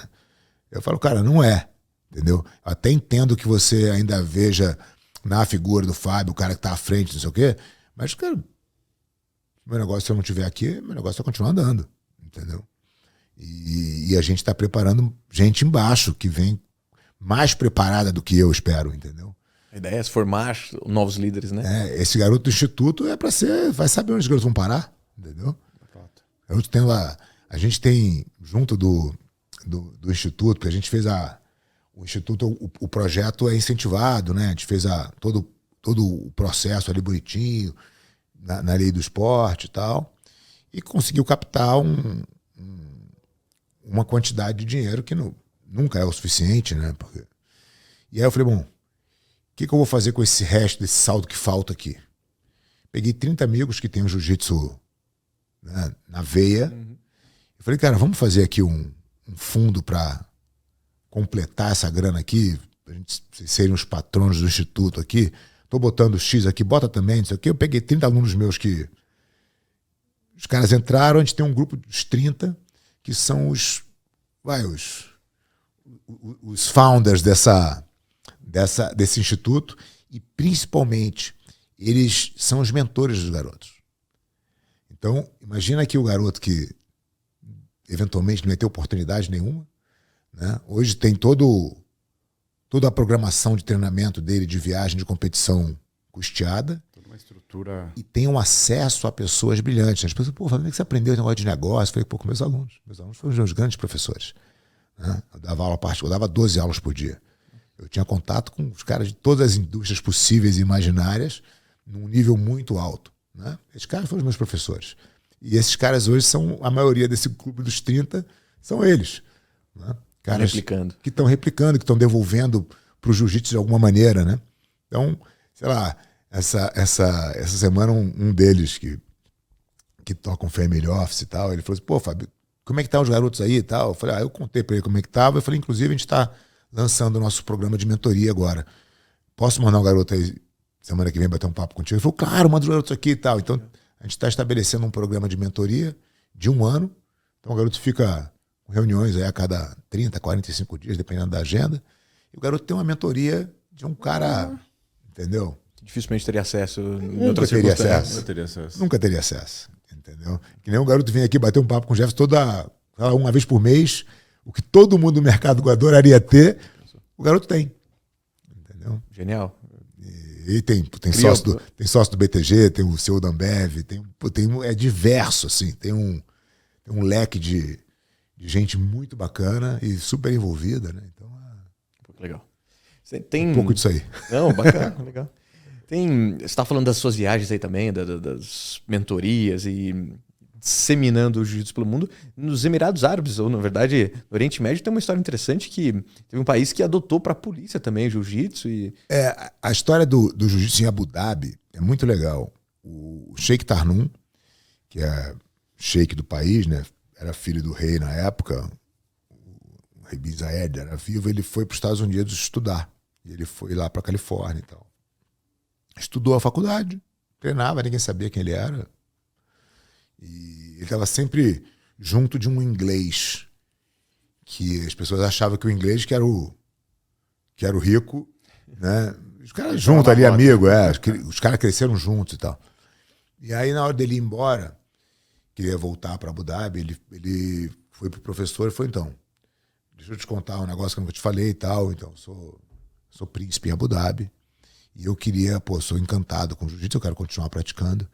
Eu gostaria que você fosse para lá, para você continuar me dando aula e, eventualmente, treinar minha guarda real com o jiu-jitsu. Acho que eles precisam também e tal. E aí faz uma proposta irrecusável pro cara, o cara vai e começa a botar o jiu-jitsu lá. Depois o jiu-jitsu vai se expandindo, tem a guarda, aí ele fala, puta, vamos botar nas Forças Armadas, aí bota nas Forças Armadas, vai ganhando corpo até que o filho do Sheikh Mansur, que era o sheikh que assumiu as Forças Armadas e substituiu o rei, o filho dele começa a treinar também e o pai vê a transformação do filho. E fala, cara, o que aconteceu com os garotos? Em relação à disciplina?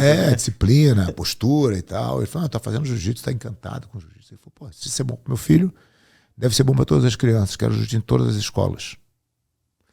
E eles começam um programa de contratar professores brasileiros para Abu Dhabi para dar aula em todas as escolas. Então, hoje, todas as escolas de Abu Dhabi têm jiu-jitsu e todas as bases da Força Armada têm jiu-jitsu. Tem mais de 1.000 brasileiros dando aula lá. É a política de Estado. É claro, você fala assim, mas é o melhor jiu-jitsu. Cara, não, é funcionalismo público, né? Mas é uma atitude muito legal. E o Sheikh Tarnum continuou treinando a vida inteira, faixa preta. Você treinou com ele também? Treinei algumas vezes. Ele toda semana, teve uma época que ele estava treinando bastante, toda semana, a cada 10 dias, ele levava alguém para ficar com ele lá. Entendeu? Então eu tive algumas oportunidades de ficar com ele semana lá. Você bateu no Sheikh? Rapaz, Uma pergunta. Não, ele é um cara que conhece jiu-jitsu, claro que ele não é um cara extremamente competitivo, mas é um bom treino, né? E ele é um cara muito sábio, muito legal. Foi uma oportunidade muito bacana. Que legal. Né? Mas treino é treino, né? Lá, né? Treino não se comenta. Vai perder né? oportunidade. Treino não se comenta. Entendi. Que bacana, bacana. Então deu para viajar bastante. O jiu-jitsu está no mundo inteiro hoje, né, cara? A Federação Internacional, que é começou como uma confederação brasileira em 93 também, e Depois, em 96, virou a Federação Internacional, a IBJJF, né, International Brazilian Jiu-Jitsu Federation, e que é uma entidade privada que se mudou para os Estados Unidos e organiza todos os campeonatos do jiu-jitsu ao redor do mundo. Em 2019, que foi pré-pandemia, eles fizeram 180 torneios em 81 países. Né? Então o jiu-jitsu está realmente disseminado no mundo inteiro. Né? É incrível, porque naquele papo com meu pai, quando eu tinha 15 anos, que eu falei que não sabia o tamanho do mercado, eu ia num campeonato, eu conhecia todos os praticantes. Da faixa azul à faixa preta. A gente tem azul, roxa, marrom e preta. Né? Cada categoria tem 10 categorias de peso, cada faixa. Eu conhecia todos os atletas de todas as categorias, sabia todo mundo que era todo mundo ali. Era um universo muito pequeno. O último campeonato de Masters em Vegas, que é só 30 mais, tinham 8.400 atletas. Nossa. Num campeonato. Num campeonato. Então, realmente a coisa tomou outra proporção, né? Ainda é muito pequeno. Se eu comparar com outros esportes, ainda é muito pequeno, mas eu acho que o jiu-jitsu está... E essa é a posição da Aliança, né? A gente está posicionando o jiu-jitsu de uma maneira não mais como defesa pessoal, a defesa pessoal sendo a estrela. Porque a defesa pessoal, ela é óbvio, ela é inerente à prática do jiu-jitsu, né? Mas eu entendo que o jiu-jitsu é muito além. O jiu-jitsu, ele realmente pode fazer você ter todo esse entendimento, esse papo que a gente está tendo aqui na prática, todos os dias, você pode aprender a se desenvolver. Né? Então, é uma ferramenta de desenvolvimento pessoal. E é assim que a gente está posicionando o jiu-jitsu da Aliança. E pensa que eu costumo dizer, pensa um advogado londrino de 30 e poucos anos, defesa pessoal para ele é necessária até que ponto, né? Esse cara não vive mais a época que eu vivi no Rio de Janeiro na década de 80, onde você realmente tinha que saber se defender. Né? Era uma necessidade. Hoje não é mais, na maioria dos lugares não é mais.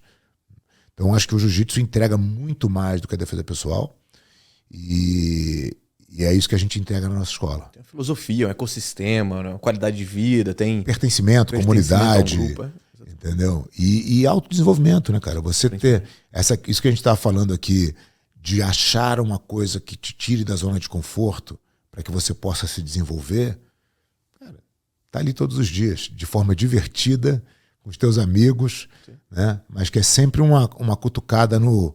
Cara, confortável você não vai ficar, você vai se acostumar no desconforto. Vou fazer uma comparação que eu vou apanhar com isso, mas tudo bem. Imagina no futebol, né? Você tem um atacante ali que tá cansado de correr. Pô, o cara dá uma maneirada, ele dá uma seguradinha no jogo ali, corre um pouco menos. De repente, dentro do tatame, com um cara de 100 quilos em cima de você, você não tem essa opção, né? De dar uma relaxada. Né? Cara, você tem, desde que você tenha domínio técnico. Né? Então, assim, o que é o conforto no desconforto, né? É você buscar a técnica como mantra para que você se coloque em situação de pouco desgaste. Sim. Então, o que é muito desconfortável para quem está olhando de fora, não é para quem está ali. Né? Sabe você está apoiado nas alavancas porque você sabe que está fazendo muito menos força do que parece que você está fazendo. Então você achar esses pontos de conforto no meio do caos é que é o segredo. Entendeu? Então como é que eu descanso? Que momento? Tem uma passagem de uma luta minha, eu estava lutando com o Marquer, que é um wrestler gigante e tal.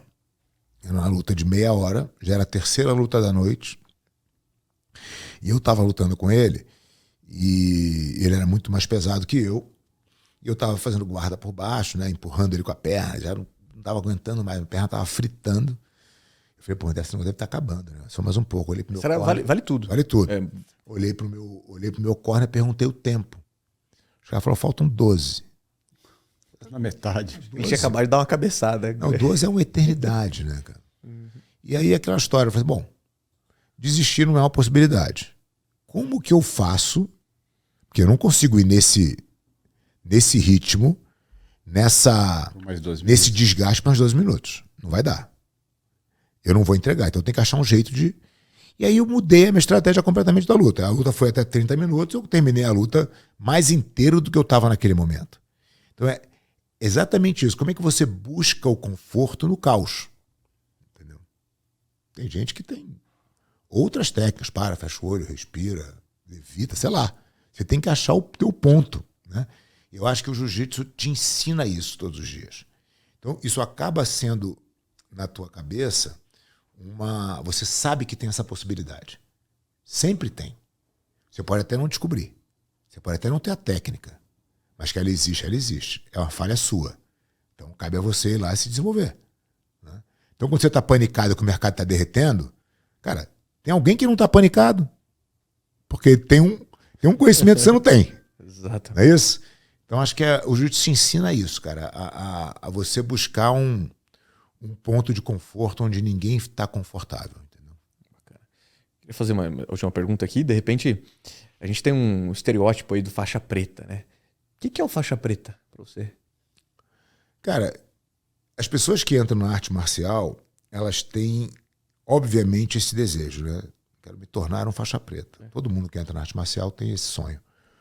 Então, a faixa preta passa a ser um desejo, um objetivo a ser conquistado.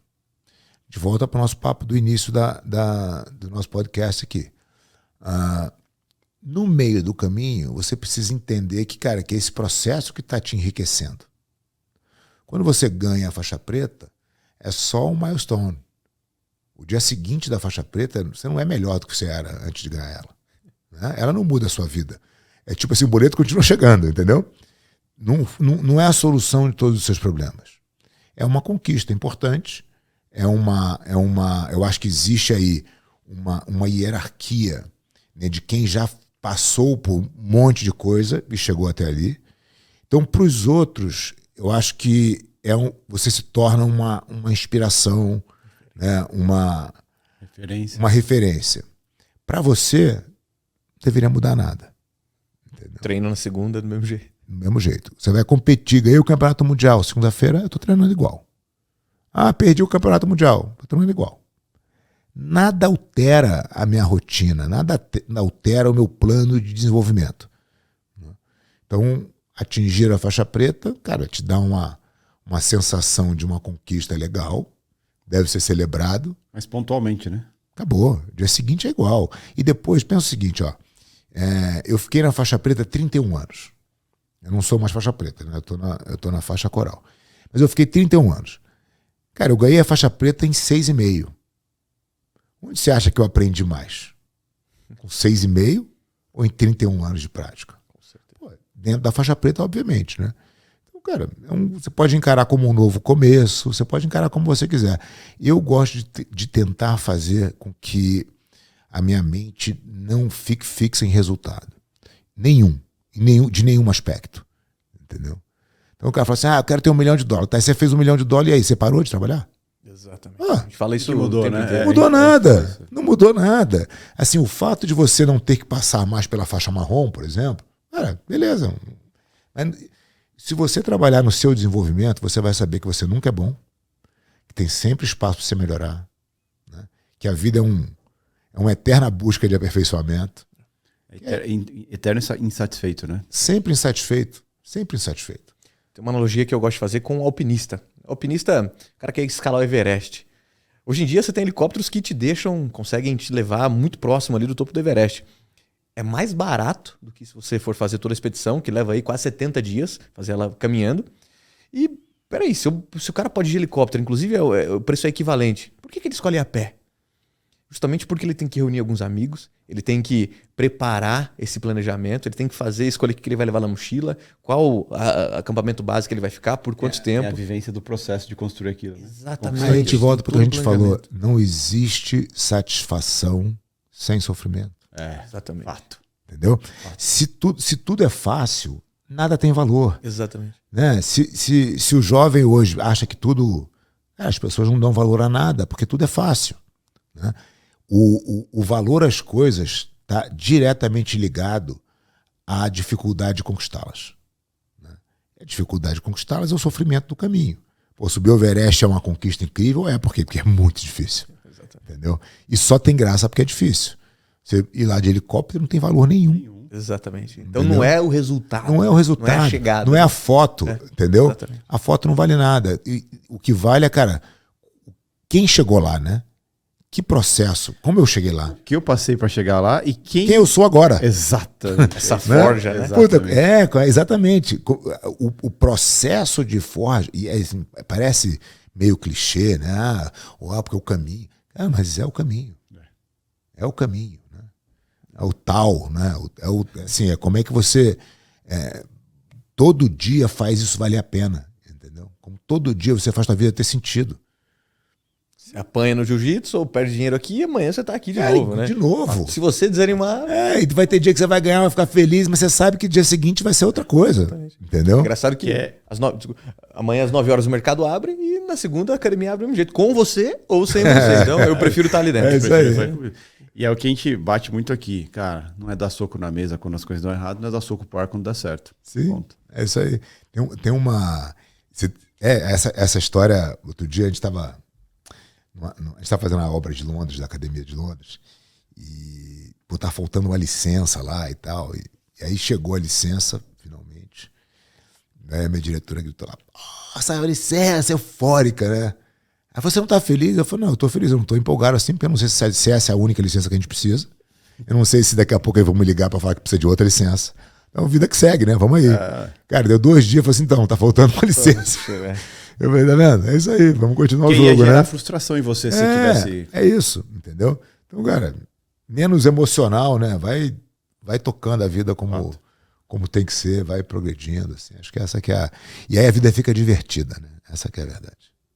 Ter o controle. Queria fazer um pedido?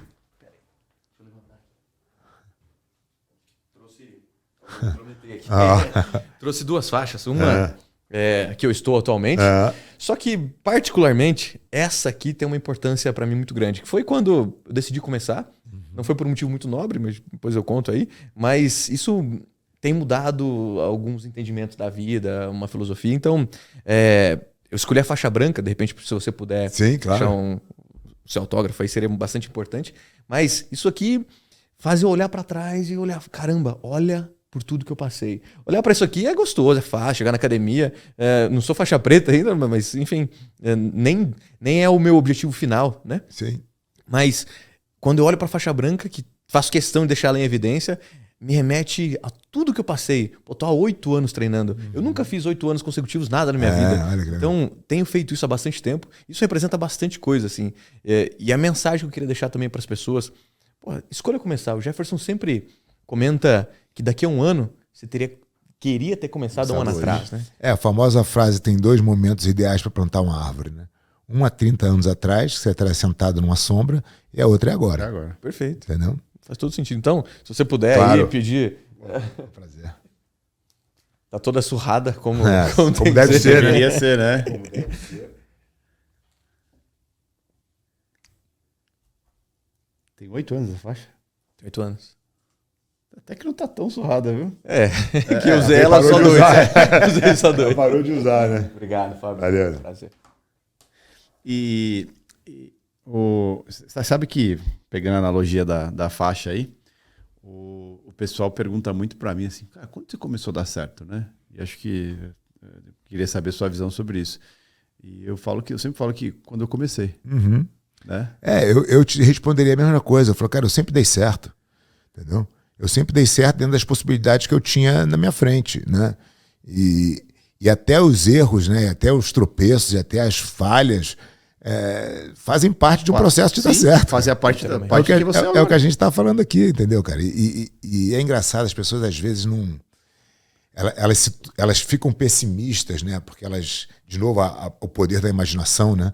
Ela olha e fala, nossa, mas como estrada é difícil, isso nunca vai dar certo, isso nunca vai funcionar. E aí você vai postergando o fazer, porque você fica tentando adivinhar o futuro, entendeu? Que obviamente não está no teu controle, você não sabe nem se ele vai existir. Né? É o conceito do memento mori, né? Você pode não estar aqui amanhã, mas você pode morrer, né? Então, vivo agora. Agora, o que eu posso fazer agora para ser melhor? Entendeu? Então, isso te traz para o presente, né? Puta, como é que eu posso lá bater o papo num podcast 100% lá? Entendeu? Senão não precisa vir, cara. Não vai vir, por exemplo, não vem. Entendeu? Ou faz o negócio direito ou não faz. Né? Então você começa a fazer as coisas com... Tudo que você faz com capricho. Né? Cara, isso o seu melhor. Tudo é o seu melhor. Se você tiver isso na vida, cara, não tem como dar errado. Literalmente. Entendeu? Pode não ser agora. Não, tem como dar. pode Aí não ser vai agora. Não, e pode não ser nisso que você está fazendo. Exatamente. Né? Assim, essa semana a gente tá montando a academia, sempre fica aquelas coisas final de obra, falta ajustar o negócio aqui. A gente passou no estoque, tinha umas etiquetas do controle do estoque de kimono lá, e a etiqueta mal cortada, sabe? O cara rasgou de qualquer jeito, botou, eu li aquilo. Por que faz assim, né? É o meu trabalho. É a minha diretora, que é super estética, né, de design e tal, ela falou, cara, por que a pessoa faz um negócio, dá o mesmo trabalho fazer feio e fazer bonito? Mas aí você vê a diferença. Quem faz caprichoso as coisas, faz tudo caprichoso. Não é uma coisa só. Não é. É tudo que ela bota a mão. Tudo que eu for fazer, eu tenho que varrer essa... Cara, vamos fazer a melhor varrida que a gente puder fazer. Não importa o que é. Né? Perfeito. Então você tem isso na cabeça, cara, dificilmente a vida vai dar errado. Fato. Cara, você não sabe o prazer que é te ouvir. Eu tô aqui, pra mim tá sendo Obrigado, fantástico. obrigado. E é interessante porque eu admiro muito as pessoas que têm experiência de vida, sabe? Acho que são as melhores pessoas de se conversar, as melhores pessoas para fazer uma troca. E não importa o tempo que a gente tem, é o que a gente construiu, quem a gente sempre vai ter coisas a aprender. Acho que para mim hoje, né, Lu? Acho que o Lu também pode... Para mim foi uma aula. Com certeza. Por quê? Muito da filosofia que você carrega na sua área é a filosofia que a gente utiliza na nossa área aqui. Isso aí, né? isso aí. Porque no final das contas são pessoas executando coisas, né? Sem dúvida. O que eu acho que faz essa convergência, né, que eu acho que é o que a gente estava falando até em off antes de começar aqui, é essa convergência do que é correto, do que é moral, do que é ético, do que é, né, esse alinhamento. Isso traz para todo mundo uma filosofia de bom exemplo, né, e é isso que faz as coisas terem sentido, né? Quem trabalha desse jeito tem esse alinhamento natural, né? É fácil, parece que a gente está falando aqui, a gente já conversou 500 vezes, né? É verdade. Muito legal, um prazer aí, papo ótimo, cara, obrigado. Prazer é nosso. Queria pedir uma sugestão, de repente, bom, você entendeu como a gente trabalha aqui, algum livro, alguma que você acha que vai agregar bastante? Imagino que deva ter uma centena deles. Mas... Então, você sabe que outro dia eu ouvi uma definição do Pondé que eu achei muito boa. Ele falou, cara, você pergunta qual o livro mais marcante da sua vida? Para quem lê, isso não existe, né? Porque todo livro que você lê em determinado momento e quem lê muito acaba lendo um monte de coisa boa. E o mesmo livro em momentos diferentes. Né? Em momentos diferentes e tal. Então acho que tem muito isso, né? De você ver em que momento você está para ler o que você vai ler. Então... essa semana eu fui numa aula do Guilherme Freire, por sinal sensacional, que ele estava contando a construção do homem ocidental. Ele deu pra gente um presente lá com 2 livros e tal, e uma lista bibliográfica, né? Ele falou, tá na ordem, que quiser ler 65 livros clássicos, em ordem de compreensão. Eu já fiz esse trabalho para vocês. Porque uma coisa é você ler, sei lá, você vai ler Dostoiévski. Mas se você vai ler Dostoiévski sem entender a Rússia... Não vai fazer sentido. Não vai fazer muito sentido. Né? Eu li Dostoiévski num momento da minha vida e depois eu fui ler Rússia, porque eu fui ler o Arquipélago Gulag do Solzhenitsyn, depois eu li os Romanov, eu fui ler Stalin, fui lendo tudo que acontecia ali e depois eu voltei a ler Dostoiévski. Aí fez total sentido. Era outra leitura. Outra leitura. Livro, não tem nada a ver. Né? Você só vai começar a entender de fato quando você entende o contexto. Então, acho que é muito importante a pessoa entender em que contexto ela está para ela escolher um bom livro. Eu gosto da filosofia estoica, a gente falou do Ryan Holiday, e eu acho que esses 3 livros são de muito fácil leitura e muito ricos, porque eles abrem uma porta para você ler filosofia, para você ler Sêneca, para você ler Epiteto, para você ler Marco Aurélio. Ele dá uma simplificada, né, uma tradução realmente para os nossos tempos aí, com exemplos práticos muito legais. E é isso, né, cara? Acho que tem que... aí você fala vocês falam de mercado financeiro bastante, imagino que o público deva ser muito ligado ao mercado financeiro. E tem os óbvios pensadores liberais, mas eu gosto de também olhar o outro ponto e de onde vem o outro entendimento. Né? Uns meses atrás eu li um livro sobre a escola de Frankfurt, que foi muito impactante para mim, porque você começa a entender aonde vem essa construção do que a gente está vivendo hoje, né? De onde começou essa história. Então você tem é um neomarxismo que vem da escola de Frankfurt e que depois é captado por Saul Alinsky, que é um pensador americano que criou o advento das ONGs, né? E fez esse circuito, dinheiro público, político e minoria. Né? Então, a escola de Frankfurt entende que a guerra não é mais revolução de armas, que é muito mais agora cultural.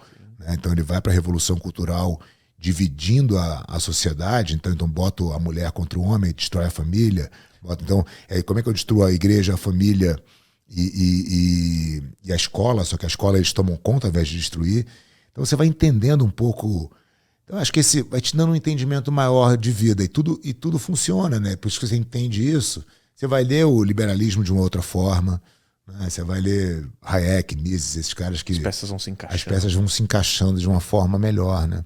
É difícil falar de um livro, né? Sabe que eu adorei a forma que você lidou com isso, né? Porque livro depende do momento que você tá, né? Uhum. E acho que você falou bem, né? E tem livros que realmente você não entendeu o contexto, que a hora que você falou contexto, brilhou aqui, porque para mim tudo é contexto. Sim. Você não entende o contexto, você não sabe o que você está fazendo. Você não vai ter utilidade ou não vai ter o aproveitamento que seria necessário. O mercado, por exemplo, se a gente não entende o contexto do mercado, externo, interno, geopolítica, política, você não sabe o que fazer ali dentro do mercado. Sim. E essa questão de, é difícil indicar um livro, eu concordo 100%, porque depende do qual momento a pessoa está e o que ela está buscando aquele momento. Porque geralmente você lê um livro, você sempre está buscando alguma coisa. Né? Sim. Você sempre tem um porquê tá lendo aquele livro. Eu gosto assim, quando você busca uma literatura... A gente tem muita informação de livro hoje, né, cara? De prateleira, de livraria, de... mais vendido. Os mais vendidos. Caramba, né? Eu acho que deveria se fugir um pouco disso, né? Eu acho que a literatura, você buscar um pouco mais dos clássicos consagrados e atemporais, faz você ter um entendimento de mundo melhor. Que o seu quê financeiro ali não tem muito que te ensinar, né? Não, às vezes é uma leitura super gostosa, super boa e que vale até a pena, mas eu acho que você tem uma quantidade limitada de tempo, né? Então acho que você devia priorizar comercial as coisas... demais às vezes. Né? Acho que às vezes fica muito comercial. Então eu iria, na dúvida, sempre para um livro que é atemporal, né? Que fala... A gente falou de Dostoiévski algumas vezes aqui, mas Dostoiévski é entender de gente, né, cara? Como é que... Talvez ele tenha sido o escritor, filósofo aí com mais entendimento do ser humano mesmo, sabe? Os personagens são todos eles atuais, né? Você fala, cara, isso acontece com todo mundo. É porque, claro, o ser humano é o mesmo, entendeu? Você tem livros aí que estão há 1000 anos rodando, né? E um que está sendo mais vendido no último mês. Porra, a galera vai... Peraí, tá há 1000 anos falando a mesma coisa e tá certo. Olha, essa aula que a gente foi agora do Guilherme Freire, que foi muito legal, ele fez uma dissertação lá da construção cultural do Ocidente, e sempre baseado nos livros clássicos, né? Então ele começa com Ilíada e Odisseia, e ele vai te dando o porquê a Ilíada é importante, né? Então ele fala de Agamenon, fala de não sei o quê, fala de Odisseu, fala de Hércules, ele vai construindo o poder do herói, a importância do herói na sociedade, né? Como a distinção de que um é melhor que o outro, sim, porque o outro um é mais forte que o outro. Então ele vai pegando isso, aí vai para Eneida em Roma, aí ele vai trazendo, ele vem descendo, cara, até Senhor dos Anéis, entendeu? Só nos clássicos e só no entendimento de como é a construção e a formação do homem ocidental. Cara, isso te dá uma visão de mundo completamente... Em poucos lugares você tem acesso. Muito mais ampla do que você ficar lendo o livro sabe assim? Então, acho que é um pouco isso, assim. Perfeito, obrigado. Excelente. Acho que as pessoas deveriam... tem livros incríveis, até livros novos bons e tal, mas eu iria sempre para os mais tradicionais e mais consagrados, entendeu? Sem modismo. Pouco modismo. Depois que você lê bastante, tem espaço para o modismo. É verdade. Mas você lê também com uma visão muito própria, né? Eu acho que o problema é você ler só o modismo. Entendeu? Porque aí você vai ficar com a narrativa sem entendimento. É o que você falou, né? O cara tá no mercado, mas não entende o contexto. Pô. Não entende geopolítica, não entende nada e vira uma aposta, vira uma doideira. Vira uma roleta. Vira uma roleta. Vira uma roleta. Carraso, né? É isso. Cara, sensacional. Obrigado. Agradeço imensamente pelo seu tempo, pela sua presença aqui. Imagina, foi um prazer, pô. Eu sempre fico muito feliz que esses papos assim, quando eu saio melhor do que eu entrei. E tenho plena certeza que estou saindo muito melhor do que eu entrei. Eu também. Então, feliz. Só queria te agradecer muito, né, Luan? Porra, excelente. A disponibilidade também, a gente sabe da agenda aí também. Obrigado, cara. Ter compartilhado tanto conhecimento também. Prazer bater esse papo com vocês. Tomara que mais pessoas pratiquem. Opa, a arte, sempre, né? sempre. Eu fiquei, juro pra você que eu fiquei com vontade de fazer jiu-jitsu. Agora, vamos resolver isso já. É perto ainda, né? É pertinho. Do lado. Ó, e você quer deixar as suas redes sociais? Cara, Fábio Gurgel em qualquer canto aí. Fábio Gurgel. Arroba vai Fábio colocar, Gurgel, A gente vai colocar no vídeo também Tranquilo. e tal, e a gente vai te marcar nas Boa. postagens. E Marca aí assim, pra gente divulgar sensacional. junto. E eu quero ir lá conhecer sua academia. Obrigado, claro, pô, vamos lá. Quero ir lá conhecer sua Vou academia. tomar um café lá pra gente bater um papo off. Mas o Luan adora, né? Esse negócio de jiu-jitsu. É, Ele chama então. pra Rolar com os vamos homens. rolar com os homens lá. Isso aí. Isso aí. É bom. Pois bem. Beleza? Obrigado mais uma gente. vez. Valeu. Pessoal Show de bola. casa, não deixa de deixar seu like, deixar seu comentário aí. Eu acho que é super importante. Puta, papo sensacional. Eu, sinceramente, estou saindo muito melhor do que eu entrei Obrigado, aqui. cara. Então, prazer ter você Feliz aqui. aí. Obrigado. Até mais. Beijo, pessoal. Obrigado, Bozito. Tamo Valeu, junto. Jefão.